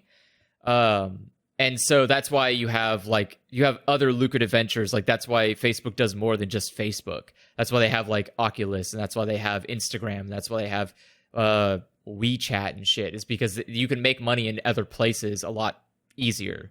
And like that's why Facebook focuses heavily on their Messenger app. Is because you can send money through Messenger, and every time you send money through Messenger, they get a cut of the money. Or if you send money through WeChat, which is popular in like outside of the United States, and people send money through it, they get some of that money. Like you need like social media is a great platform to jump off of, but you shouldn't go out of your way to make a social media website and make that your business, because it will always be a bad idea financially. And unless you have a lot of money and luck out. Which is how Twitter survived, is because Twitter kept getting funding somehow, and I don't know who. I don't understand either. Yeah. I don't know who was bankrolling Twitter, but man, they are just complete bad at their money. But they just continue. I'm sure they're still making money at being bad at their money, because that's how it works. No, yeah, tech companies don't make sense. At some point, the rules were just rewritten so that if you're a tech company, you don't have to actually succeed at making money, and you can just keep not making money forever. And I can't explain even why some of them somehow go under, but other ones magically live forever while never making money. And it's just like, whatever. My job is like, I work at a startup, and we've been around for about 4 or 5 years now, and we are still in funding phase. Like we're still not making money, and I'm like, I don't understand how this what is works. This business model? Like, how do so many companies just not make money as on principle, and they just keep going, but so many other companies and like mom and pop shops are just like, go fuck yourself. Because you didn't make money for a month, you're homeless. So the reason this happens is because there is a specific rule about what constitutes a startup and what you're allowed to do as a startup. And so as a startup, because you're supposed to be in a business in America is bad. And because we've consolidated all business into like 6 or 7 companies, trying to make new business in America is a fool's errand. And so to facilitate more business being made, because no one's doing it anymore, you make startups more affordable by giving them leniency in the way that they are allowed to generate capital. And so because they're allowed to generate capital by going out and getting funding from angel investors or Series C, like different types of ways they can get funding, it means that a company that is new and starting up can survive even if they're not profitable enough to like take on Amazon. But the problem in that is that, of course, like all capitalism, there's a loophole that you can exploit to just keep staying in a position where you can keep generating, you can keep getting funding. So you can keep requesting funding while not turning a profit, but still staying open for years. And because if you cut that hole off, if you cut that loophole off, it could harm a lot of small businesses from actually coming into existence. But there is no other way you can there's no way you could stop people from exploiting it, but there is no way that you can make the system work fairly without tearing down what already exists. Because how do you open a mom and a pop shop when Walgreens, Walmart, Target, Home Depot, like every major retailer exists that can do whatever the fuck you want to do 2 times better. And so there's no way you can establish laws that prevent actual what's the word when there's only one company taking care Monopoly. Of a thing? Actual monopolies, yeah. Because it's the biggest delusion to think that just because the companies have different names and are under different ownerships, that they're not a monopoly. Okay, it happens with the communications companies. It happens with I just thought of an example. And so we did that, and it failed. It didn't. The last time the US did this was it back failed dramatically. Do you remember Pac-Bell? I wasn't going to reference Pac-Bell. I was going to reference the iron ones back in the 50s. Okay, because Pac-Bell was like the most recent atrocity to like, hey, we did it, guys. We broke up a monopoly, and then it became a new monopoly. And then we couldn't break it up because it became too important to stability. Like AT&T only exists because Pac-Bell got broken up. And AT&T was the so Pac-Bell was a huge all-encompassing telecoms company. It had everything from computers to cell phones. And it got so big to a point where the government was like, okay, you have to like break this apart. You have to have a telecommunications branch, a computer branch, whatever branch. You cannot have everything under one umbrella. And so they went, okay, they broke it apart. AT&T then went and said, but what if we just start consuming all the telecos? And so they started consuming all of the teleco companies. And so they consumed Singular, they consumed everything else. And then they went, but what if we consumed Pac-Bell? And so they ate Pac-Bell and took over its entire operations. And now AT&T is so big that it can't be broken up, because if you break it up into small pieces, you can't. You will cripple so many subsidiaries underneath. You just need to change the paradigm. The thing is, there's no what happens to so what happens to Rooster Teeth? What happens to Viacom? What happens to like all of these companies that rely heavily on funding from AT&T to exist? Because if you cut Viacom out of AT&T, it won't survive on its own. It will die. And thus, when it dies, all these things that it's connected to will also die. The problem is you've created this tumor. And like most of American businesses are tumors on the economy. And if you cut them, that means you take a huge chunk of the economy with it. And the economy suffers a lot. That's why I think that's why there's no political interest in breaking up companies, even companies that would work a little bit better, like Google and Facebook. They could be and should be broken up. Even those companies or Apple even. They're a tremendous hit to the economy, because when we say economy, what we're really talking about is the speculation that surrounds the market, the stock market, and that's the real economy, and that's how everybody who has money makes money. Is through that speculation. It's completely detached from what actually happens and of the profits that exists, and it's not unique to the startups. It's detached from other companies as well. I mean, we just need to look at the stocks right now during the beginning of winter 2020, and this podcast is only going to get more relevant as time goes by, because people are going to look back and they're going to see this happening. But yeah, the stocks just keep growing. It doesn't matter. Well, so what? If we're in the biggest recession of our lives, it doesn't matter. It's fine. Well, I mean, a recession only affects those who are affects the working class, really. That's every recession is like that. Well, yeah, but I'm saying you can just when it comes to stock trading, you can just move your money into different markets and keep it steady and afloat. You don't have it's not, unless it becomes an economic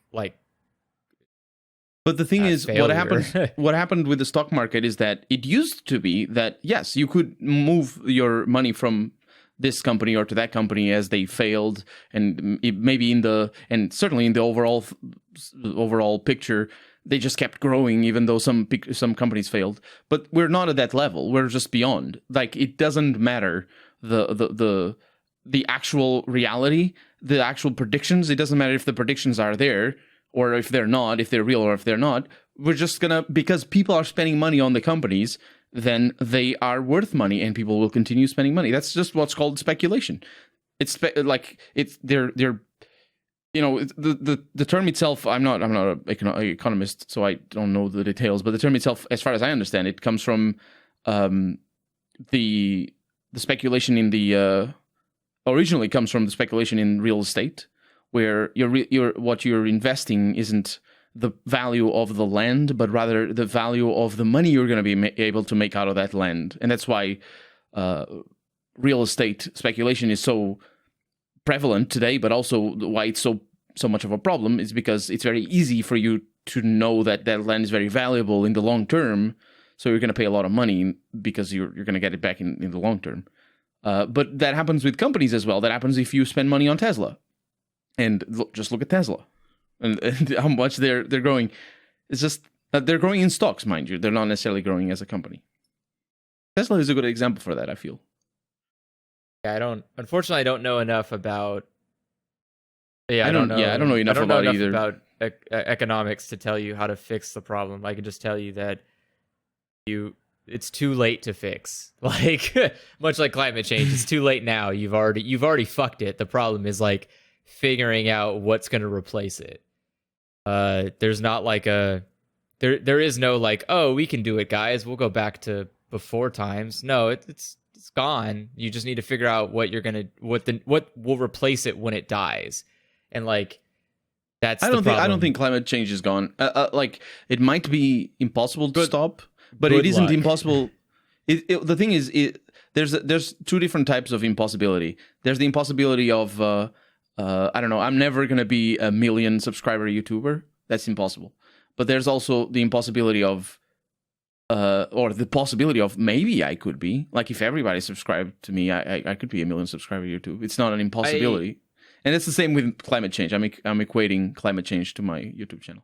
I mean, unless we, of course, personally, unless yeah. I'm of the decision. There's only 2 avenues right now, or 3 avenues for climate change. Either we all start living underground. Nah, that wouldn't change anything. A la Gurren Lagann style, where we just wait for like 2,000 years and then the Earth fixes itself while we're gone. Or we go and find a new planet to live on and hope it has everything the same as Earth does. It's not about us. We just sit here and die slowly and enjoy the ride while we've got it, which is what we're going to do. We're going to sit here and wait until we die from it. Your mistake, though. That's what humans always do. We just sit and wait till we die from things. Your mistake is saying we as humans. Climate change isn't we humans. It's the system that we humans made, but who actually benefits I don't from think the foxes system? are like going out of the way and ruining the planet. It's not all of us that are making climate change. Yes, it's the 1%. Are you out there? 1% are you out there right now killing the 1%? Because unless you're out there killing the 1%, you're part of the problem. Like apathy is a problem, and apathy is the reason this has gotten to the way it is. If you don't want to, don't say that it's impossible then. Are you going to go out tomorrow and kill the 1%? I don't think you need to kill them. No, I mean, although you bring out the guillotines, kill them. You have bring to out the guillotines, but you can't talk a cancer to go away. This whole thing is basically like, it's basically them on the path to climate change, grinding that Tony Hawk rail, playing the little balancing game where on both sides of the balancing game is guillotines. Yeah. I mean, yeah, absolutely. But I think it is possible. What I mean is, like, it's precisely that. It is possible to fix it, but are the conditions necessary for that possibility going to happen? Here, I can tell you in just a second. How does it take to make a guillotine? How to DIY a guillotine? All right, so let's see. We've been here for 6 million years. I'm going to say no. We're not going to fix it. We're kind of fucking dumb. We've had 6 million years and we can't get... We don't... This is where we've gotten? This is the best we've achieved? Capitalism hasn't been here for 6 million years. And that already tells you enough. I mean, with that in mind, it's actually very important to have that in mind when you're analyzing the numbers. I would argue it's been like a couple thousand years at most, in which we have basically been on the track to destroying this planet in speedrun mode. Like, I don't think we even have been thousands a threat of years. Yeah, probably, right? I mean, maybe if you talk about like our danger to species, like the way that we hunt things to extinction, but like the industrial revolution was much more recent. Well, yeah, but I meant more of farming. Yeah. Farming is also a contributor. Nah, it isn't. Farming is good. No, there's definitely sustainable ways of farming, and I meant like holding. Maybe animals Europeans and stuff. Don't do it. Maybe Europeans don't do it throughout history. The way that we hunt so much of the world to extinction, but then there's 50 billion cows. Yeah, that's the other thing. Like because that's the other thing when we think just we're just bad because we farm or because we because we do things. We're absolutely forgetting all the indigenous people all throughout the world that have been doing it for millennia in completely sustainable ways. I don't including know. in Europe. To be fair, including in Europe, even Europe has some sustainable agriculture throughout history. It seems impressive to me that we have a lot. We seem to have an almost limitless amount of studies pointing to exactly the things that are causing problems, and no one's doing anything to stop that. They're just like, yeah, that's not real. Oh, okay. I think like, I don't think that's true. good. I think we have more and more movement around climate change in terms of protests, in terms of like the fact that we are talking about it in this podcast right now. And maybe 20 years ago we wouldn't, because I mean, what's that? Because I was a little baby. Well, I was 10 actually. Well, 20 years Damn, ago I'm there was a old lot now. of No. there was a lot of limitations in what humans could be doing. No, in terms... we have known climate change is an issue for more than 100 years. Not climate change. I meant like you're not going to find podcasts 20 years ago Oh. because humans Yeah, couldn't not. do that. You like can do- technology has progressed us to a way that we're allowed to be completely awful to one another in real time in a way that no other humans on Earth have been allowed to do so. Like, It's a great time to be alive. Climate change is simultaneously a failing of both capitalism and democracy. Yeah. Because on one hand, on the capitalist level, like it's incentivized to just make the problem worse for as long as possible, as long as you can get away with it. Yeah, because it's profitable, and that's the only rule. That's the only thing that matters. The only rule. Yeah. I mean, that's the only thing that yeah. matters to both government and There is no charity clause Not to government. or we're all in this oh, together what? clause of capitalism. Yeah. It's just profit. That's the only rule that matters. The only extent to which you do anything nice ever is because of the background noise of guillotines. I was like, well, Yeah, I mean- better not piss them off enough. And with the advent of internet and social media and YouTube and so on, like there's plenty of ways to distract people and keep them from doing that, and that's totally possible. Although to be fair, That's why everyone's mad when we talk about these things. They're like, you're ruining my distraction where I'm spending my whole life trying to pretend this isn't happening. I think there are fewer ways to keep people distracted these days than there were What? even. No, absolutely not. I think The advent of the internet. The advent of the internet is such a boom for. Like it's so much harder to control the information for like it used to be that you had a few channels on TV and that's what you watched, and if you went to the movies, that was the movies, and if you read some books, it's because you were already like outside of the norm. Now it's like I think the reason why populism, especially far right populism, has grown so much is precisely because it's so difficult to control the narrative. Yeah, Populism has grown- it's difficult to contain information, but it's also such a barrage that's also easy to distract people with it. Yeah, Although not nearly like- as much as it's easy to distract people with working.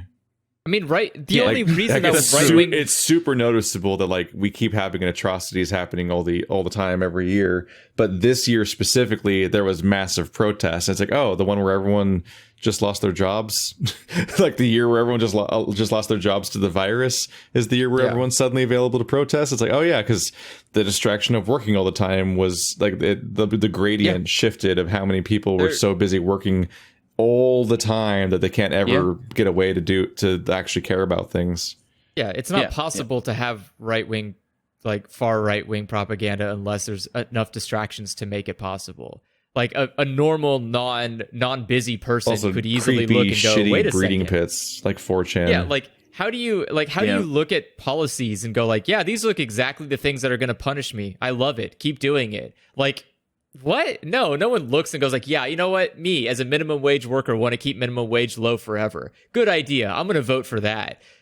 No, you have to be literally blind or being distracted heavily by non-political media in order to like let this kind of thing happen in the background.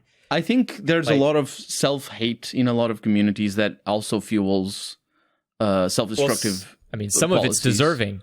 I would wish some groups would self-hate a little bit more. It'd be a little bit more learn some humility there, guys. What I mean is like when you say like you see that parodied I was playing a game the other day and I saw that parodied and it reminded me of that dynamic where somebody says people who can't make a living out of their work shouldn't be given money by the state to have food, and those same people who say that could very well not be able to make a living out of their work, and they would still say that. They will still hate on the welfare queens, which is just a racist stereotype in the first place.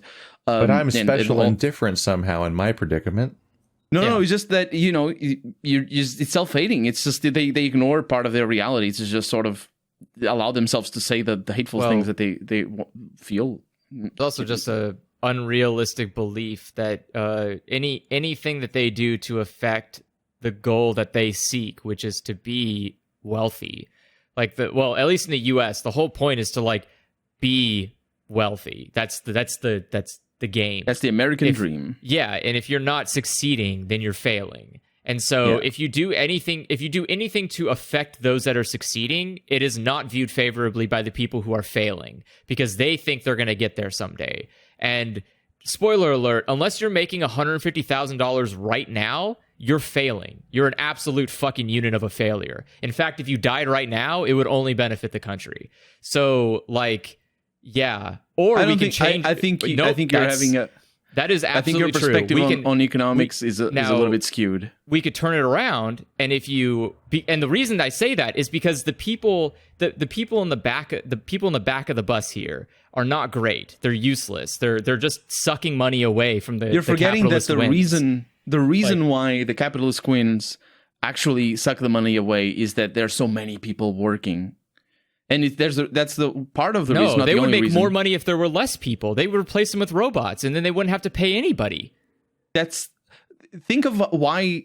Well, it's not the only reason, but it's one of the reasons. Why do jobs just leave this country? That's weird. It's weird, right? Why does the United States still have one of the lowest unemployment? Not now, because I was going to say we have the highest. We're doing pretty good on that right now. But that's also an indictment of the system, but just in a different manner. But back at the end of last year, why did the United States have one of the lowest unemployment rates of the entire northern hemisphere? Because that didn't account for people. Work is fundamental. No, but because it didn't account for people who had like multiple jobs either. Oh, but none of them, none of those. All countries are the same. All countries don't account for people who are not registered. It's just a bunch of things. How do you find here's my thing is like, how do you even gauge? How do you gauge the difference between like unemployment and uneligible to work, like people on disability? It's like, how do you find those people? Is it people who like submit unemployment benefits, people who look for like some kind of welfare? Is that how you find who's unemployed? Because I see a lot of homeless people that I definitely don't think are part of the census or the unemployment check, because no one seems to talk to them. So I'm under the impression that like there's a lot of people just in the background here that aren't a part of this statistic. And it looks really good on paper, but like, is it real? Yeah, well, unemployed is determined by people who are searching for a job and can't find one. That's the same in many countries. Yeah, which I mean, I don't think that's an exact number. I think there's probably a lot more people that aren't looking for jobs that are also on, like, there are people who are on social benefits that aren't looking for employment. There's two layers of like, one, I think I'm wondering how it's being polled, and at the same time I'm also like, that's not necessarily the best measurement of actual employment rate. It's but what I'm saying is that those problems apply to all countries, or most countries, as far as I know. Well, sure, but there's a noticeable problem with companies trying to find cheaper and cheaper labor. Yeah. And the reason is because working class people are a blight to business. They do nothing but drain what is profit. And if you can create a perfect utopia where all you do is create product to service other rich people, then you've created the perfect capitalism, because then you don't have to pay anybody and you get to keep all of the profits at the end of it. And you're forgetting that you can't, as long as you don't have the money being sucked out of the poor, there's no money to be gained by the rich. Yes, they will trade between each other. Yeah, but that's how it worked. That's literally what a stock market is. A stock market is just trading money amongst rich people. There's no product you're getting in a stock market. If that were the case, because the stock market keeps growing, If that were the case, inflation would be like monetary inflation would be directly tied to the stock market, which it is. Well, obviously. I mean, you have to remember too that there's, again, previously this is not an obtainable thing. There's no way you could automate jobs. Like what? I mean, there's even now there's no way. Like there's so much service. There's literally a factory that builds PS3s. There's no people necessary. Like that's who crazy. Makes the games? Who answers the telephone call? Who sells them? Soon it can be robots. Yeah, soon but it can be robots. But what happens is that manufacturing becomes I just like the idea that the factory is still just hanging out building PS3s. Yeah. It's a real thing. What I mean is that you're yes, it's very true and a very, very, very big problem that automation is going to take away jobs to the exclusive betterment of the rich. No, it's because it would be great if it weren't just for the fucking rich. I don't want to work. I get fucking maybe 90 years on this planet. They will give you nothing, suck, Andrew. And I don't want to work it. They will give you nothing. They will make their factories. I don't. And they will give you nothing. Look, all I need is you're ready for that Star Trek reality where so many jobs have become automated that mostly people just don't even engage with an economy anymore. And Let me just finish my thought. Self-fulfillment.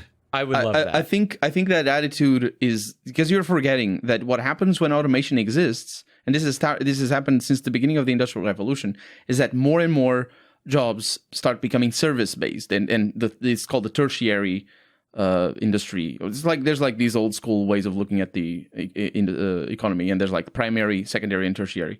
And primary is like agriculture and just basic stuff, mining and stuff. And then secondary is manufacturing and transport and all sort of stuff. And then tertiary is services, entertainment, that sort of stuff. And that's what happens. And it happens in the US. What do you mean services? Like like somebody like doctors and like who like people who you pay to deal with, like. Oh, we can automate that. We don't need that anymore. We have like automatic waiters. We have automatic cooks. We have automatic. But that has never happened. No, haven't you seen Star Wars Episode 3? It's also China has a lot of the restaurants are being serviced by automated like waitresses. Yeah, that's secondary. That's secondary. That's secondary. That's a service job. No, it's a service. Yeah, it is. That's true. But it's still like look. It's secondary industry. If a human can do it, we can make a robot for it. Humans aren't special. In fact, they're the least optimal thing on the planet. Robots are like way better at doing repetitive tasks. Then who makes the robots? People. Yes. Well, for now. Sorry. People make robots for now until robots will make them later, because robots are also way better at making robots than we are. So they will be the ones that will make. You're kicking the can down the road, though, for the fundamental question: who owns the means of production? Yes, the robots. That is the question. But who owns the robots? Will own the means. Who owns the robots? Own themselves. Is the question. That's the thing. The robots will make themselves owners. They will. It's all right. It's all right if they make a factory that costs no money. Which is a lie, also, by the way. All of this stuff is fun. All this stuff is predicated. A factory can be self-sustaining. No, it is. It is absolutely predicated on the abuse and exploitation of people in third world countries. Well, that's at least historically it is. That's how you get cheap labor. Yeah. Yeah. Exactly. You can make it even cheaper. Let's forget about that. Let's forget about that particular detail. Which we shouldn't forget in the long run. But still, the point is. It's all right if they make a factory. We're all the third world. It's all right if they make a factory. I don't know who came up with a weird classification system of first, second, and third, but they were definitely fudging the numbers there. That has to do with the Cold War. That's the Cold War thing. Just mean because we're on Earth. No, that's what I'm saying. We're all third world. We're not. It's all right if they make a factory. Someone's acting like there's a better country on Earth. No, yeah, you're on Earth. Mercury's not better. It's horrible there. Well, yeah, Mercury's not just great. on fire, yo. But there's a planet like light years away that's probably way better than Earth. Like, God, probably got like way cooler stuff. They probably have trees made of chocolate. That's the ultimate tragedy. It's at least light millennia away. That's the tragedy, though. It's not for us. It's not good for us. Like, any planet can be good for life that has developed there, but for us, it's only Earth. Everything else sucks. Clearly, you've never met humans. Anything could be good for us if we make it, and that's what we always do. Are you kidding me? We crush everything to be made. We'll just go there and wreck that. Yeah. Somebody sneezed over yonder, and now the world has stopped. Have you What are not watched talking about? Avatar? We just show up, even if we can't breathe there. We will take the natives and turn them into us. Like, we'll do whatever it takes to make humans live on a planet. The romanticization of space exploration and space colonization is just really, I think it's just really a retelling of actual colonization on Earth. And we're just sort of let's forget that it's impossible to live outside of the Earth. It's not impossible; it's just very difficult. I mean, realistically, if you want it like to be super philosophical, what's even the purpose then? What the hell are people here for? Here where? To living. Why would literally any fucking thing create a human? Of all things you could create, why would you create a human? What a terrible decision on any part. Either nature, God, whatever. No reason to create this abomination of a cockroach life form that does nothing but infest a planet, destroy it from the inside out, and then goes on its way to find new places to destroy. You've created the Zerg. And why would you have done this? That's a meritorious question, but it is also informed by not having to fight for so many things that so many people fight for daily. So why not? Why would we have to fight? We just show up to a new planet. There's no other intelligent life form. You just kind of we just talked about the protests earlier this year in the United States. There's so many people fighting for the police not to shoot them. There's so many people fighting for them having PPEs where they don't, and they have to work in the hospitals and stuff. And people who don't have food and are being bombed, or people whose land is being taken away, or who are just in concentration camps, or their uterus are being removed without them knowing. I mean, this would be a lot easier if you just got rid of all the humans and replaced them with robots. We just need to selectively get rid of some of the humans. Do you know what I mean?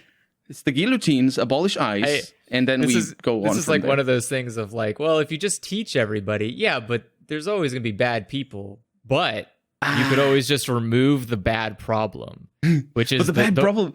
The bad problem is humans. Like, humans are the problem. No, it's just the ones on top. You can get rid of them. The poor ones are good. Everybody is nice. No, there are no good humans. The thing is, just because somebody who just works all their life doesn't care about any stuff and just goes on having what kids. A privileged life. You don't have to care about anything. You don't care about like the struggles the normal going person. on. Just because the normal person has the potential to become a horrible monster if given enough power, like somebody comes to mind. Who was it? That everybody. Keith, do you know who I'm talking about? He's orange. I don't. Anyway, the point is, just because a normal person. Wait, is Angry Orange still on TV? I thought they canceled that show. What I mean is, just because people have the potential to become horrible when given enough power doesn't mean that they're horrible. And it is true that they have the potential, but that doesn't mean that people are horrible. I think that makes them horrible. Yeah, I don't think like doesn't. I don't believe in the idea that like power corrupts people. Like, nah, I think power doesn't corrupt people. What happens is when you give people power, you just get to see what that guy or girl was gonna do if it had enough power and money. I'm under the impression that if like they were either already corrupted or not. And most people are already corrupted. I'm not saying that power corrupts people. I'm saying I am sure they're perfectly good people. I'm sure they're what people I'm saying, who are exactly. purely What I'm saying is that kind-hearted, lovable, perfect people. And you know what? Get rid of them too. Because all you're doing is you're doing a favor for the rest of the planet. No, because you're thinking of it in the sense that you would be annihilated because you're a human, and that is the arrogance. Humans are the problem. Go ask any other animal. Go ask a tiger. Humans if are they not want the problem. Humans dead. It's some of the humans. If you ask a tiger which human to kill, it will kill any human. It doesn't care. It'll kill you. It'll kill you. Exactly. You are asking the tiger. And that's the problem. Yum, yum. You know what tigers wouldn't kill? A robot. What I'm saying is, well, if he was dressed like what is happening? It would be too scared of the robot because it knows because a robot would be able to assert its intelligent dominance over any life form, knowing its efficiency or knowing its ability to be more efficient than it is arrogant or corrupted. And it would show up, T-pose a tiger, and the tiger would be like, fuck, man, I'm out. That's it. The robot is way better than me. But a human can't do that. Human T-pose a tiger, it's going to get killed immediately because we're weak. We're garbage. We're imperfect creatures. We're not good worthy. enough tigers. Nope. Any case, realistically, the problem is that you're never going to you can't fix a lot of problems unless you make the problems profitable to fix. And solutions are never profitable. Problems are profitable. It's always more. You always can make more money by breaking things than you can by solving the things. solution. I think the solution is so that like you, like none of us here, and possibly none of us listening to this podcast has any power that is actually relevant. By ourselves, we can't do anything.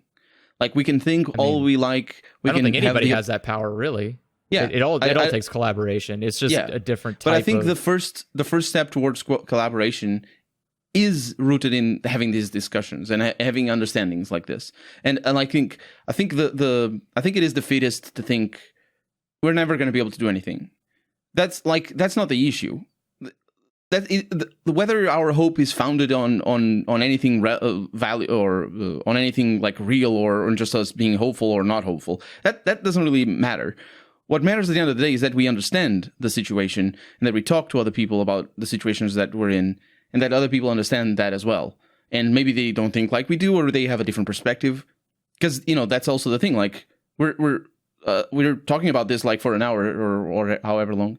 And we have barely grazed the surface. We're just sort of goofing around. There's so many other ways of looking at it and having a much deeper understanding of the issues that, like, us together, if we just like try to think about this sort of stuff and talk to each other about this, I think that's the start. And that has been, it's not the start now. It has been like that since forever. It's just that, young kids, they don't have a lot of time on this earth because they are young, and so they need to start somewhere, and that's why you see enthusiasm from kids, like in regards to climate change in specific, but also other aspects of life. I think when you tell children, like, hey, by the way, we kind of like YOLO'd your fucking planet. We're going to be dead soon. So enjoy the results of that. And they're like, wait, what? You did what to our fucking planet? Tell them, don't tell them like that, because that's not true. Us individually, we didn't do it. It's like you said before, that governments care about profit. Again, apathy is way stronger than capitalism. Like, apathy can destroy apathy anything. Is grown like a garden. They do it on purpose. Apathy. What do you mean they? Apathy, when you say they, it's like I'm not under a gun with there's no gun to my head telling me to be apathetic. I'm apathetic because why give a shit? Not you individually, but like everybody collectively is pushed towards apathy on purpose. And again, I don't get how that's somebody else's because that's fault. profit. That is completely on the person. That's profitable. Because that's profitable. You were saying it before. As long as it's profitable, it works. And it is profitable to make people apathetic. And my thing is, either you give a shit or you don't. Like, apathy isn't forced on you. No one can force apathy on a person. Like, there's not... When I watch TV, doesn't mean it's that not it the isn't TV going forced. Like, don't go outside, don't look out your window, that don't doesn't think mean about... that it isn't forced, though. If you're, like... It's... how should I put this? Like... If you live in a society that speaks English and learns about English things and all that, and you speak English, nobody forced you to learn English or speaking. Nobody forces you to speak English, because if you want to speak German, you can speak German if you learn. You know what I mean? I don't think that's true, but okay. If you want to talk, like, I live in a society, I started living in a society that speaks Portuguese, and I chose to speak English, but nobody forces me to speak Portuguese, but still, I did it for long, and I do, right? When did you start learning English? Like 20 years ago or something? Maybe? Yeah, 15? I wasn't even aware that there was other languages until like halfway through middle school. Yeah, I knew more. So like, I just had I had no awareness that there was like Spanish or other languages, because I never encountered just how the U.S. education system is. School? Yeah, I don't pay attention to people. Spanish in California. I don't. Holy shit. But it wasn't in video games, so I didn't encounter it. When was I going to encounter Spanish? I don't go talk to fucking... What I mean is, nobody forces you to I refuse to believe English. You didn't have any anime in your life when you're in middle school. That's where I learned about anime. Oh. I started watching anime in middle school, but it was in English. And then I realized, like, oh, I want to watch more of it, and I can only find it in Japanese. Like, what the fuck's Japanese? And you listen to it, you're like, oh, this is in English. I don't know what the fuck they're talking. And then I look it up, and it's like, oh yeah, you want to learn other languages? I was like, no, I want to learn the one that has anime in it. Let me just finish my point about forcing. Sorry, go for it. Because I think it's a good analogy. Nobody forces anybody to speak a language. It's for sure it's tough to learn another language, but you live in a country that speaks a language, you speak that language. That's it. But I feel like that's forcing. That's societal pressure. In the individual sense, it isn't. You can say nobody forces me to speak English, and you can go and learn. And you can't. But the thing is, you can't blame individual choice on the American people speaking majoritively English. It's not individual choice. It's like that. The system works in a way that people talk to each other. They have the same language, and economics works on that as well. There's economic systems, and capitalism is one of those systems where it's very good to make sure that the people don't think about this sort of stuff, that people are apathetic towards societal change. And it applies to other things as well, not just economic issues, like racial issues as well, and justice issues, where apathy is cultivated by everybody that wants to gain money, because that's how you gain money. Because if you have a clientele that is going to complain to you that you make your hats in Africa or not Africa, China or East Asia with people that throw themselves off windows because they're so freaking overworked, or people who don't have to eat and need to eat bats, and then you blame the plague on them because they freaking don't have literally anything else to work with or to eat. I'll be honest, I can't really do much about that. That's a different country. Well, that's why I started off. What can I do about a different country mistreating its people? Yeah, I'm agreeing with you. That's why I started. Like, we individually don't have power. Individually, we don't. I mean, I can change my own country. If I live in a country where people work 24 hours a day and jump out windows, I could definitely go and say, hey, this isn't fucking cool. Start changing the laws. I think you'd be arrested and nobody would hear from you again. I mean, that sounds like an individual problem. Maybe you should not live in a country like that. Maybe you should overthrow that country. Maybe you should, I don't know. It's not individual. It's understanding the systems and understanding why people are the way they are. Because if you ask yourself, are people apathetic towards any issue, not just climate change, but are people apathetic? I would say yes, as a majority. But then you need to ask, why is that? Why are they apathetic? And it's what Keith said, because they're overworked. The part of it is because of propaganda, obviously. Part of it is because they just don't see. Like, I've heard arguments of people being like, if climate change was real, then why are they not doing anything about it? Like, the same people who tell me climate change is real, they're the same people that continue paying the oil companies to continue drilling. Because that's my other point that I sort of lost along the way. You said before that governments care if it's profitable, and I said no, they don't, because they actually don't. It's it's not very difficult to find examples of it, and I just don't know any right now. But it's every once in a while I'll see somebody talk about how ridiculous it is that certain industries are completely subsidized by the government, and the oil industry is definitely one of those, especially in the United States. Maybe not so much in other countries. And here in Portugal, it is also very subsidized by the government. We destabilize an entire region of the planet so that we could have more oil and make more money. You have an entire army just for the oil industry. Yeah, and I would say that's probably because it's profitable, and I'd probably say it's what our governments care about. It's profitable for not for the government. It's profitable for the individuals responsible for the government. Our government literally said, "Go and die for the economy." I think they do whatever is profitable. I don't not for the government. I think it's like running a company. And those were government people. No. What I mean is the government isn't the people in the government. The government is just the entity. It's just sort of like the represent. What I mean to say is that if you say the government cares about what's profitable, you can't be talking about the embezzlement and about the personal investments of the people in the government. You need to, if you say the government cares about what's profitable, you need to think about it as the government as an entity as a whole, detached from the people, right? I think that, you know what I mean? Because it doesn't work otherwise. People who make decisions for the government care solely about the profitability of other companies because they have investments in those companies. And the government isn't a entity. It is not its own conscious thinking individual. It is a culmination of hundreds of very selfish capitalists. So the government only cares about what's profitable because it's run by people who only care about what's profitable. But what's profitable to whom? To the politicians with vested interest inside of other companies. And so you cannot change that.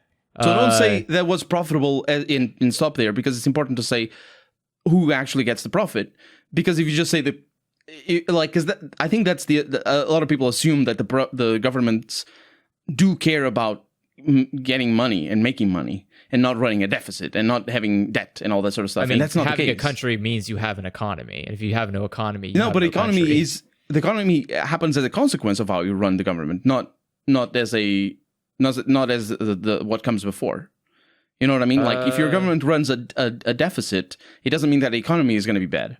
In fact, it very likely means that the economy is going to be good because the economy is not 100%, or rather, the economy and the government are sort of two different things because the government's a little bit attached. So if the government basically loans money to the economy, you can look at it a little bit like that under certain circumstances. You could say that if the government runs a deficit, the economy has more money and it does better. You know what I mean? No, I'm not too sure about that. I think a government should always be much like taxes, should be even. Like you should not be in a deficit, but you should definitely not be like running in the profits either. Your government like the point of taxes is to facilitate the upkeep of a government, and you can have a couple of you can have some money as like a rainy day fund, but not like the U.S. has trillions in like a rainy day fund. But we also have trillions, double trillions, not trillions, deficit. But all governments have a lot of deficit and a lot of debt. But that's because that's how the economy works. Because if you don't have the investment from the government, a lot of industries just don't exist and don't. And it seems like a lot of policies are done on the basis of not creating more deficit. And that's because of other things. That's other aspects. That's usually because they want to cut Social Security. They want to cut the public investment to make sure that the private companies get more money. So my thing is the reason I say that apathy is an individual problem is because the only way to change a system is by people doing something about it, not by the system. The system will not fix itself. The U.S. government will not, for example, make itself less corrupt. That's not in its nature. There's no reason. There's no purpose to do that. Now, people can do that, which is like what we did in a previous election. We voted a not corrupt person to sit in one small part of the government. But there are hundreds of other positions in the government still filled with corrupt people that are not being taken out. And thus the corruption will continue to keep going until people stop being apathetic and remove those people that are in. I think there's another step before the apathy goes away. What, education? Yeah. In a single word, yeah. Education takes time, and time is something that we clearly do not have given how close we were to running out of it. What I'm saying is you could reshape your perspective of it into saying, instead of saying before, like nothing is going to change unless people stop being apathetic, you could change it into, because I think it's more productive to change it into a perspective saying nothing is going to change until people are not aware of how this works. I don't buy the fact that people can't be aware. We live in the most interconnected time of all human history. You can find information instantly from anywhere. But there's no reason to not be informed except by apathy. But I think that's why it's powerful to say that people need to be aware, because then we have power. And certainly we have a podcast, but each one of us listening, say people are lazy pieces of shit and they need to get up and stop being lazy pieces of shit. I'm saying is you're jumping the gun. Don't give them time. Yeah, no, I'm not going to give them time. You've had time. I've watched you have time, and no one's taken the time. Like I've sat here and watched people. If you have individual examples, I mean, I can't argue against. I have family. Yeah, I'm sure you have. I'm sure. Family. I have. What I'm saying is, I've seen a state. I lived in this. There's state, individual and it's examples failing to do anything. There's a lot of people who are never going to change, and that's just how it is. What I'm saying is, there's a lot of people definitely not be that way. Well, I think our time is better spent on the people who can change, and sometimes we don't know. Sometimes Because the thing is, the first step is really talking about this sort of stuff. Because like I said this in like 2 weeks ago. Well, yeah. Sometimes you just need to leave a seed of a thought, and people will get there. That's why I mean by like apathy is also ignoring things. Like you can just not give a shit. You can not care. And if you try talking with somebody and they go like, I don't care about that, that's apathy. Yeah. Like, and that's what I mean is like, so if you want to educate someone, first they have to want to be educated. Sometimes you just need a seed. Sometimes you just need to say a thought or say your opinions, point something out. How many times do you do that until you give up on that person being a contributing member of society? I mean, like I don't know. I have had 30 years with my family, and I cannot convince them, no matter how many seeds, no matter how many explanations, no matter how many times I've just literally point blank done the conspiracy theory pat on the wall, like, you fucking morons can see you're losing money every year by the decisions you make, but you continue to make them. Why do you do that? And they go, well, the other guys what? You will not show me anything. You just say that. You do not want to learn. You do not want to get better. You just want to feel like you're winning. That's it. There's a weird sense of like emotions tied to decisions, and that is a stupid, fucking ignorant way to live your life. I don't care about how you feel. How you feel is almost highly irrelevant to any decision made in the entirety of history. What matters is what is better for everyone involved. What matters is what makes a better world. What matters is what progresses things. But like, you think a lot of people, you think people don't, like, if you put it like that. I don't want people working at service level jobs. I don't want to see someone behind the counter of a fucking McDonald's. I don't want you there. You're wasted. What a fucking absolute disgusting waste of human life. I don't think that's a good attitude to have. Because if they're okay with that job, then why are they wasting their life? Because they don't have any other options. I mean, I've met people that worked at Walgreens since they were like 20, and I asked them, why are you here? You're like 80 years old. What the fuck did you just waste your life for? And they go like, well, I didn't have anything else I was good at. Probably because you didn't have time to find something else you were good at. What if they're okay with that job, though? What? What I mean is, like, if you see somebody who works their entire life away in a factory and goes home every day and just that's their life. If they're happy with that, why is that a wasted life? I'm asking you, like, it's not a rhetorical question. Why, I'm trying to understand why you said what you said. Because there are a multitude of things that people could be doing with their time that they may just not be aware they are good at doing. Working at a factory is not what they're good at doing, no matter if they like it or not. It is not something that they're good at. But they like it. Do you know what I mean? I don't care if they like it. It's not useful. But they care. I don't care what they care about. I care about what is useful for the entirety, the whole of the race, not the individual. The individual is nothing. They're minuscule. They are something that can be replaced instantly. They're not relevant here. Their feelings. I think you're not putting your words into context of your own lived reality. I think because the thing you're saying that could be said about literally anybody.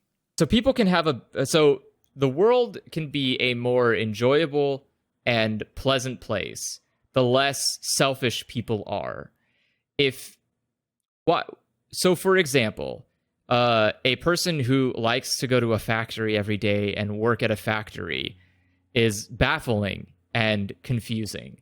But you can take that ridiculously stupid emotion and convert it into creating robots that do that job that you enjoy doing. You can teach them how to do that job because you are good or you enjoy doing it, and you can show them how to do that job. And that is the way that you can take a worthless emotion and turn it into something productive. The thing is, that's a fundamental different job.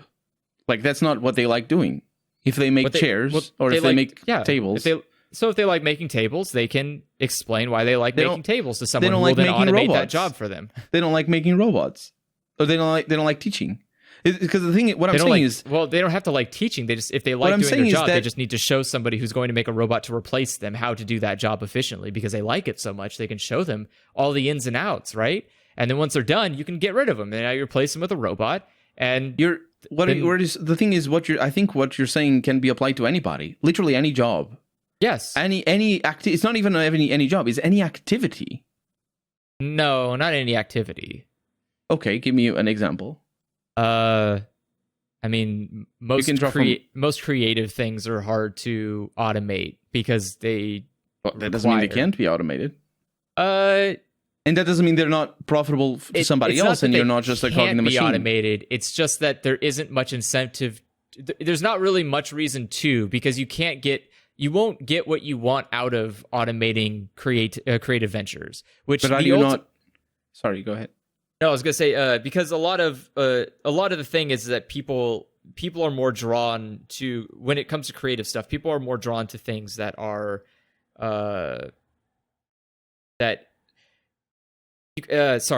with creative stuff, there's not a mathematical equation to create I understand. a successful or inspiring piece of art.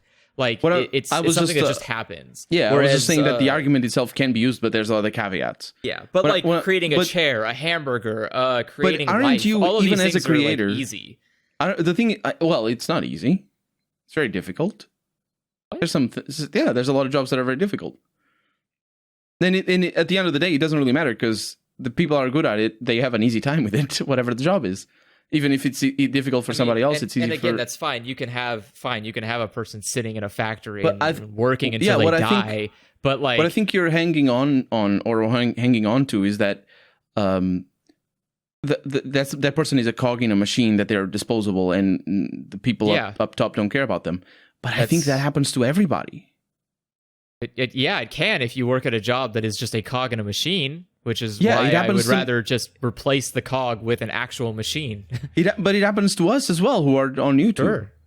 Yeah, sure. It could happen. Yeah, bots can make videos for children, and children watch it more than the content made by actual humans. But even if it isn't about a bot, it's just that we are cogs in a machine. But that doesn't mean that our cog is not worth enjoying, because it is our enjoyment. It is, and especially if it's something. Sure. If it's something that brings. I don't care. I only care about what makes things go forward, what progresses. But that's very high level, though. You can never discard. Yeah, you can never, like, the thing. Imagine we lived all sort of like. Imagine how humans were 2,000 years ago, living in small villages and maybe isolated families and all that sort of stuff. And there were a lot of people. Boring life, yes. Well, but it wasn't boring. Because it wasn't boring. Why would it be boring? Didn't you have art just the same way? Didn't you have family and friends? Yeah, but you didn't have access to seeing hundreds and millions and trillions of it every day. But that's a value that you have that isn't even shared by everybody today, let alone back then.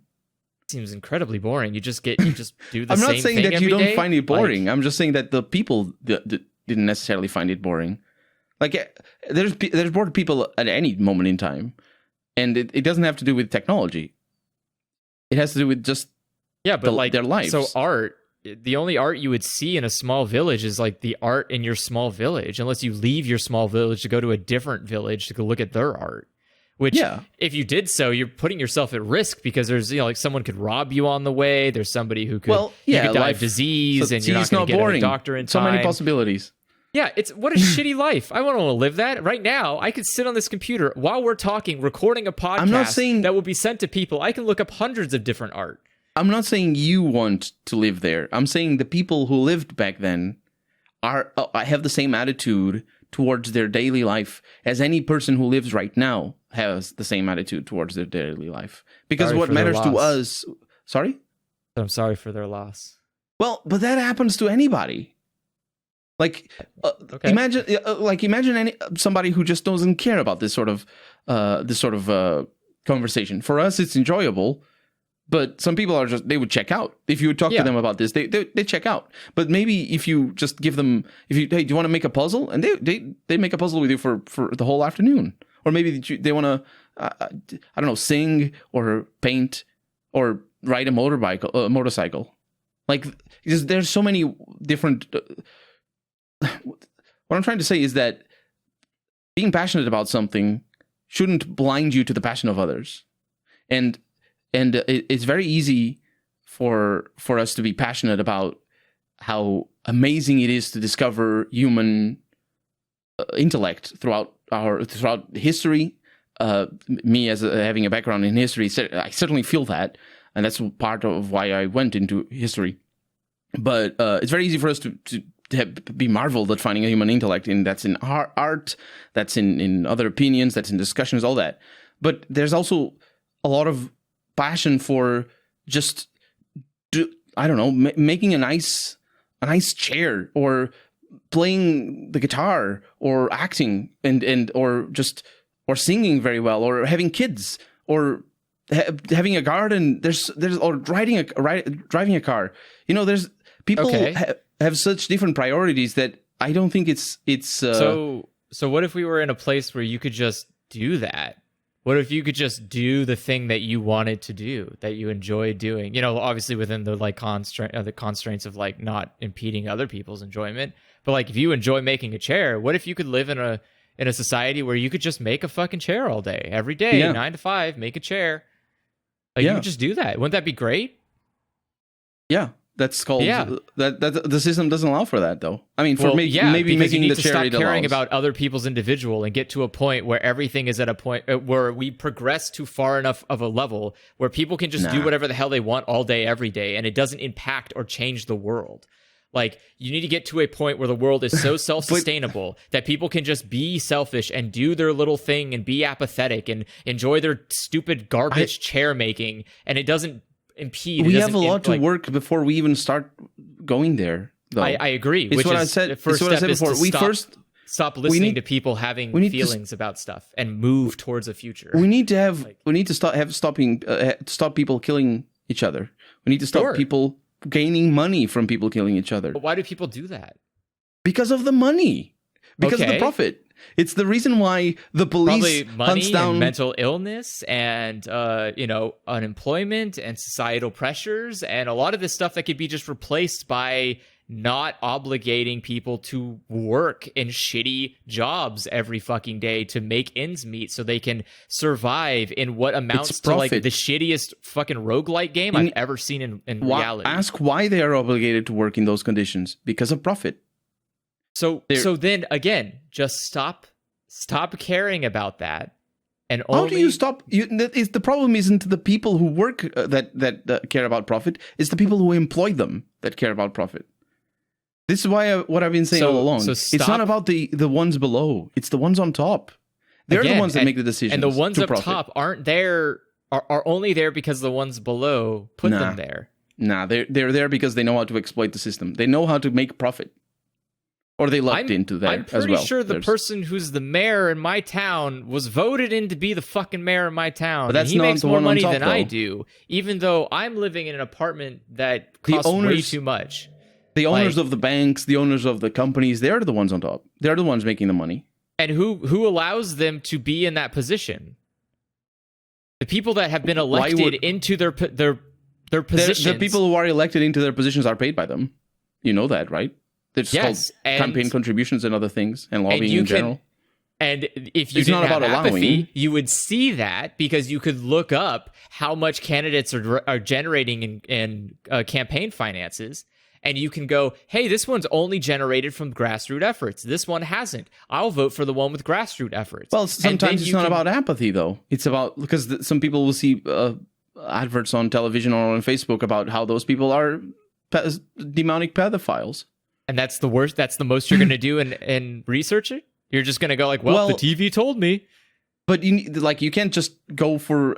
You can't say that it's apathy because it isn't. It's talking about this sort of stuff. Sorry, that's ignorance. That's just plain moronic ignorance, and you're again just as worthless as somebody who's apathetic. Like, well, you're contributing to the system, so you're absolutely it's definitely It's worse than apathy. So change if you want if you want things to change, you have to do it. You can't just sit there and go like, well, someone else will take care of it. No, they won't. They literally will not, because you have to do it. It always has to be you. Like, that's the thing. And if you want to go like, well, that's too much work, or I don't have time to do that, or blah, blah, blah. Those are just excuses to be apathetic, or those are excuses to be ignorant. Like, and again, you're welcome to. I don't care what you do. Your value is less. like, because you do that. And like when bad things happen to you, I care less and less about the bad things happening to you because of your apathy. Like I put in the effort, so I don't have to care about those who don't, because I put in that effort. Let's bring the example back to climate change. What power do people have? Voting in politicians who will enact policy that will punish those who do or who cause higher rates of carbon pollution. Yeah. So why don't you vote a bunch of people in who are going to bring a Green New Deal, bring a whole bunch of jobs into different sectors for renewable energy? Where were those people? Where were those people in the ballot? They were there. They were absolutely there. They were? Yes. No, they weren't. Yes. Many of them lost yes, their they primaries. were, because a lot of them just got reelected. Oh, you think they're going to bring the Green New Deal? Okay. Well, I guess they're the ones who are voting yes to it. The ones who are voting no to it are the ones who, some of them got reelected. I'm not saying that, you know, of course, some of them are absolutely opposed to it. What I'm saying is, if you think the Democratic Party is going to bring the Green New Deal, I don't know. I don't think. I didn't say that. I said there are candidates who are progressively bringing who are progressive in their beliefs on the Green New Deal. It doesn't matter what party lines you want. Again, a party line, Republican or Democrat, doesn't fucking mean anything. It's like a football team. It's just it's meaningless. All that matters is the policy that they enable. If a Republican came out and said, I want to do the Green New Deal, great, I would vote for that. I don't care what party he's aligned with. I care about his policy. If he goes, I want to do Green New Deal, but I also want to make it so that like Fortune 500 companies can exploit workers, well then shit, no man, that's bad policy. I'm not going to vote for you. I'm going to ask the other candidate, hey, do you support the Green New Deal and not exploiting workers? And if they go no, it's like, well shit, I guess I don't support either of these candidates. Got to find a different candidate. And what if you're not even in the US? Because that's the thing, especially in climate change. If you're not in the US, vast majority you've probably got a country with your own set of problems that you need to deal with. But the US controls so much of the world economy, and it's also the biggest polluter. Then start electing people who are going to kick out United States from having bases in their country, because that's how we exert dominance. We are just exerting pressure in other countries by having military bases there. So kick us out. Other countries they fucking just boot us out, and then what do? We just go home. We are a dog with no bite. Unless you have oil, we won't fucking do anything to you. We're mostly just going to sit back and go like, well, I mean, they're not going to stop us. That's not quite true. Republica Dominicana didn't have oil, and you still overthrew the government because they were going to be communists. And was it Panama? You can't. I mean, not the 50s. We're not talking about the 50s. You can't. Looking at the like, that was a different time. Right now, absolutely, right now. If anybody that's not in the Middle East, any country that is not in the Middle East, kicks us out, we won't do anything to you. We will not do anything to you. We will just look at you very upset and go, oh, I can't believe Brazil kicked us out. But we're not going to invade Brazil. Like, no, we're just going to walk away. It's really interesting to think that right now in the world of today, a country going full-on communist would be zero threat to the United States, which it wasn't back in the 50s. China is still a communist country. It's not communist. It's state capitalism. Their name is literally communist. The North Korea says the People's Republic of Democratic Republic or something. They're also communist. They're we not don't democratic. Like them, but we don't stop them because they're we not don't communist. Care. They're state capitalists. They're driven by profit, just like Russia anybody. Also wasn't communist. No, it wasn't. Yeah. So and we stopped them. Why? Because they wanted the oil we wanted in the Middle East. Yeah, but they also had nukes, and we didn't like that because we were the only ones that should have had nukes. We didn't want them, and they had a bunch of uranium in Russia, and we wanted that uranium. Like, again, America is selfish in their goals. They don't care about a lot of stuff. But people let them get away with it because people are like, oh fuck, it's America. Just squirt the country with a water bottle. We'll go away. We're not very stern. Like, we're a country that folds under pressure. I'm not sure that's the case. Like, you're still in Afghanistan. Have you seen Vietnam? Vietnam was like a perfect example. How long was the war? Like 20 years? No, I don't think Vietnam was 20 years. I thought it was like a lot. I don't even know what the war is called. 55 to 75. So I guess it was 20 years. 20 right? years. Yeah, 20 years. I mean, I don't think water bottle squirting is a good. Well, okay, and again, that's a It's a very long time ago for sure, but like, no one else, the same people, and the same methods that made Vietnam no one else the did anything about it. What do you mean, no one else? It was like there were manifestations in the U.S. and throughout the world against the war. Oh, sure, but no one stopped us. No one walked up and said, like, "Hey, get the fuck out of here!" Or how else. Could you like, stop it though? I don't know. You have what? Oh, you have like UK, France, Germany, Japan, China. No. You're talking about people. Korea, how could the people stop? How could people elect politicians that are going to have stern relations in foreign policy and do things that prevent like America from just showing up at someone's front door and starting an ancient long war? Like you can do that. You know what? You know how you stop that? It's called embargo or trade disputes. Let's think of an example where that worked. What does the United States produce that the rest of the world needs? IT. No, we don't make. So we develop phones, but we don't make them here. China makes those phones.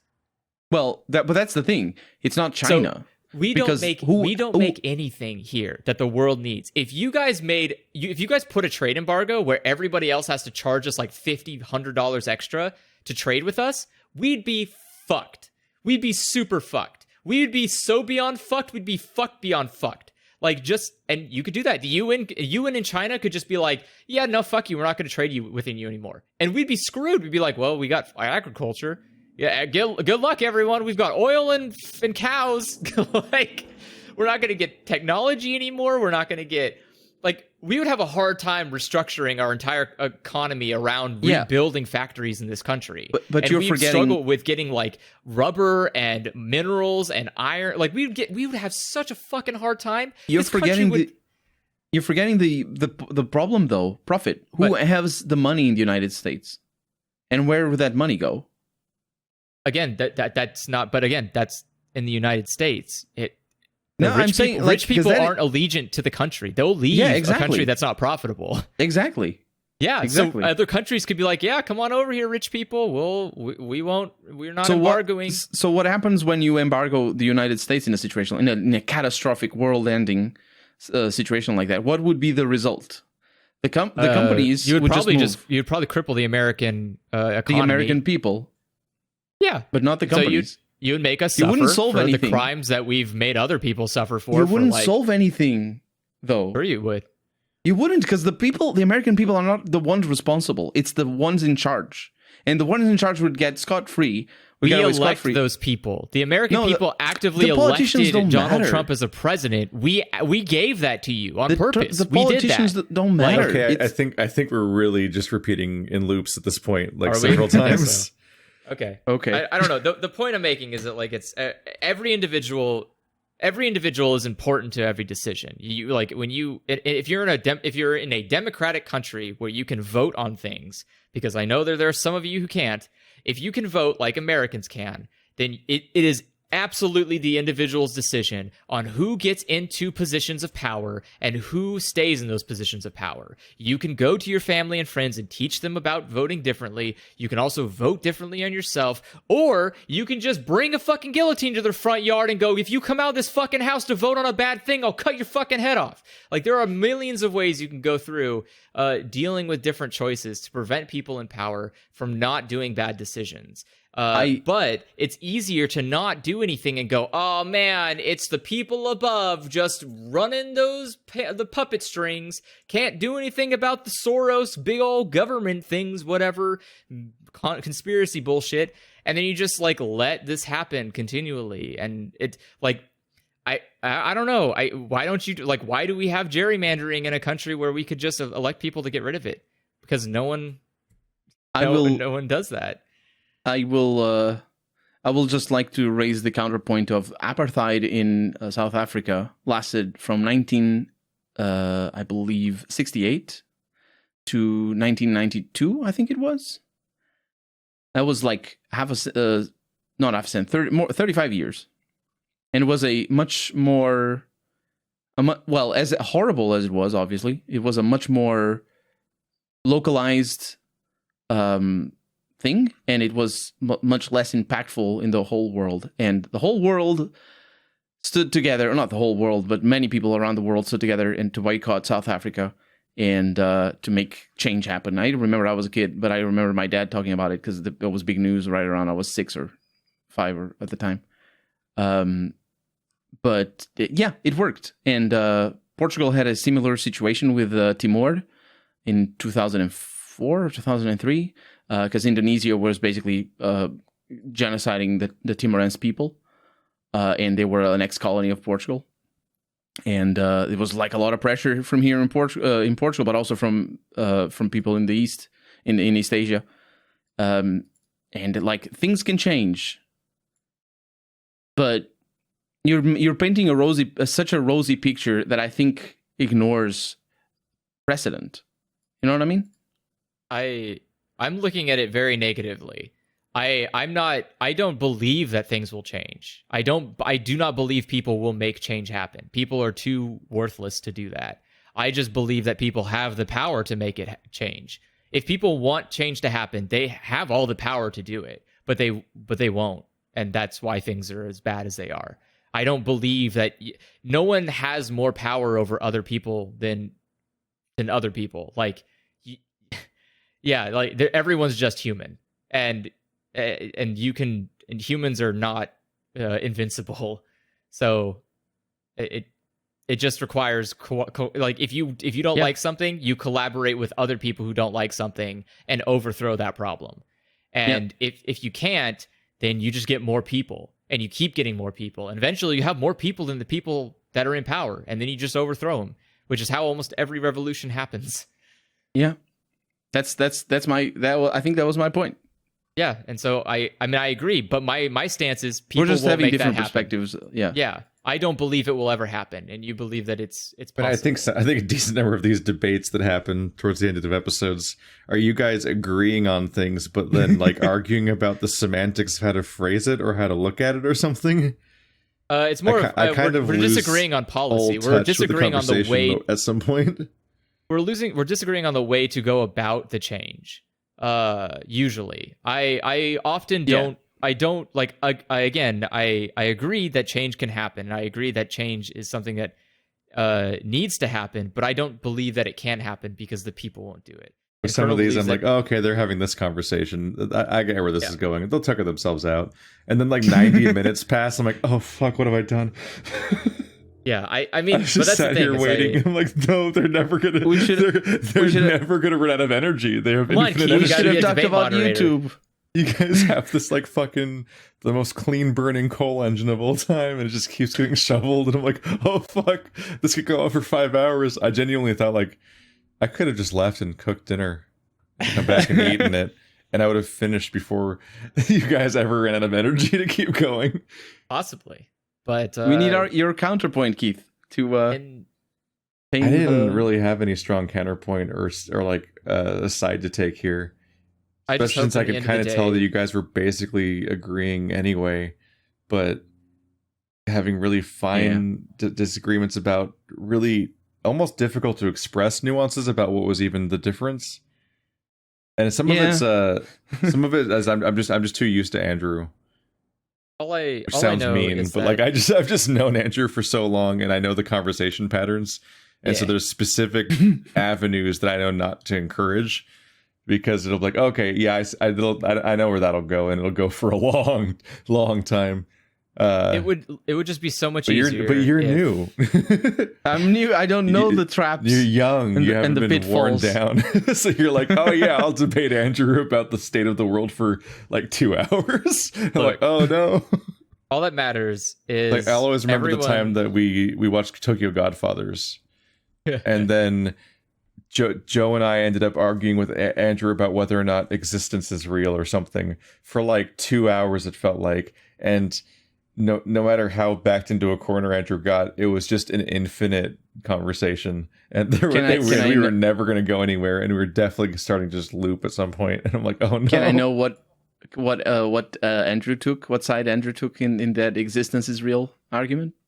Oh, I mean, eventually he started saying sentences like, "I can't know if I know anything," and things like that. And I'm like, okay, I hate this. I hate this. I hate this entire conversation. I want out. The idea is if the idea is if existence doesn't exist, then how the fuck would I know existence doesn't exist? Because I exist in existence, so therefore I perceive existence to exist. Soupy and infuriating that I'm like, I regret ever engaging with this. Like, why have I done this?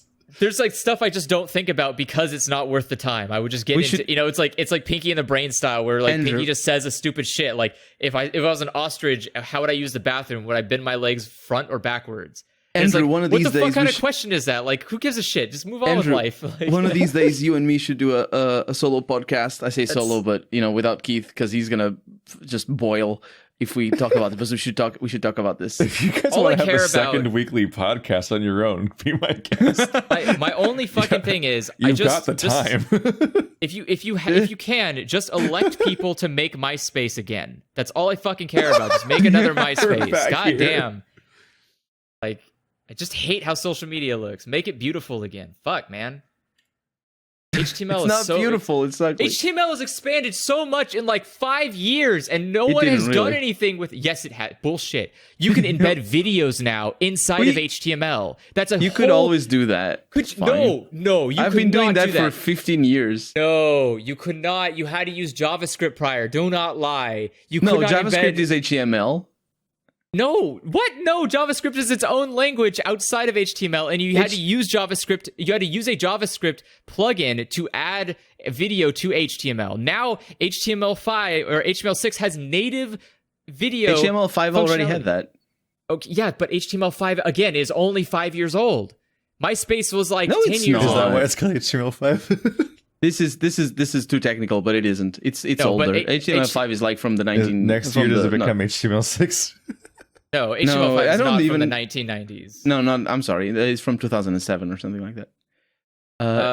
The initial release is 2014, but the video is from 2009 or something like that. Because there's parts of it that come out. But in any case, the world did not support HTML5 natively. Not all browsers supported HTML5 natively. That's the biggest problem. Now that we have way better HTML, we need a way better version of MySpace that supports HTML in the same way. Because I want to be able to have an entire fucking profile page with nothing but Nickelback videos. Go and look at this graph. My browser kept asking me permission to disable Flash. And then one time I finally accidentally clicked on yes, and now Flash is disabled on every website. I'm like, gee, this is so fucking annoying. I haven't used Flash in forever. Google if it can be turned back on or anything. Yeah, you can go inside of you can go to your browser. You think settings. You could just fucking click on a giant empty Flash window and be like, "Yo, browser, I want it, load it, asshole." But it's like, no, I gotta I gotta go back end and fix something.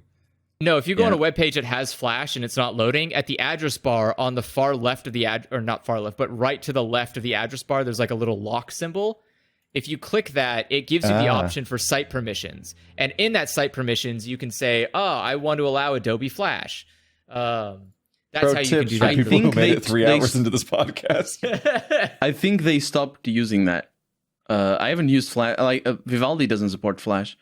So I haven't used Flash since I switched to Vivaldi. A lot of websites have stopped supporting Flash because it's a risky platform. Because it's discontinued, But yeah, anyways, it doesn't matter. The point is that I think it's atrocious that we're not allowed to express ourselves freely on social media websites except via pictures, which are the worst way to do any expression. And GIFs. GIFs are also the worst way to express anything. I like GIFs.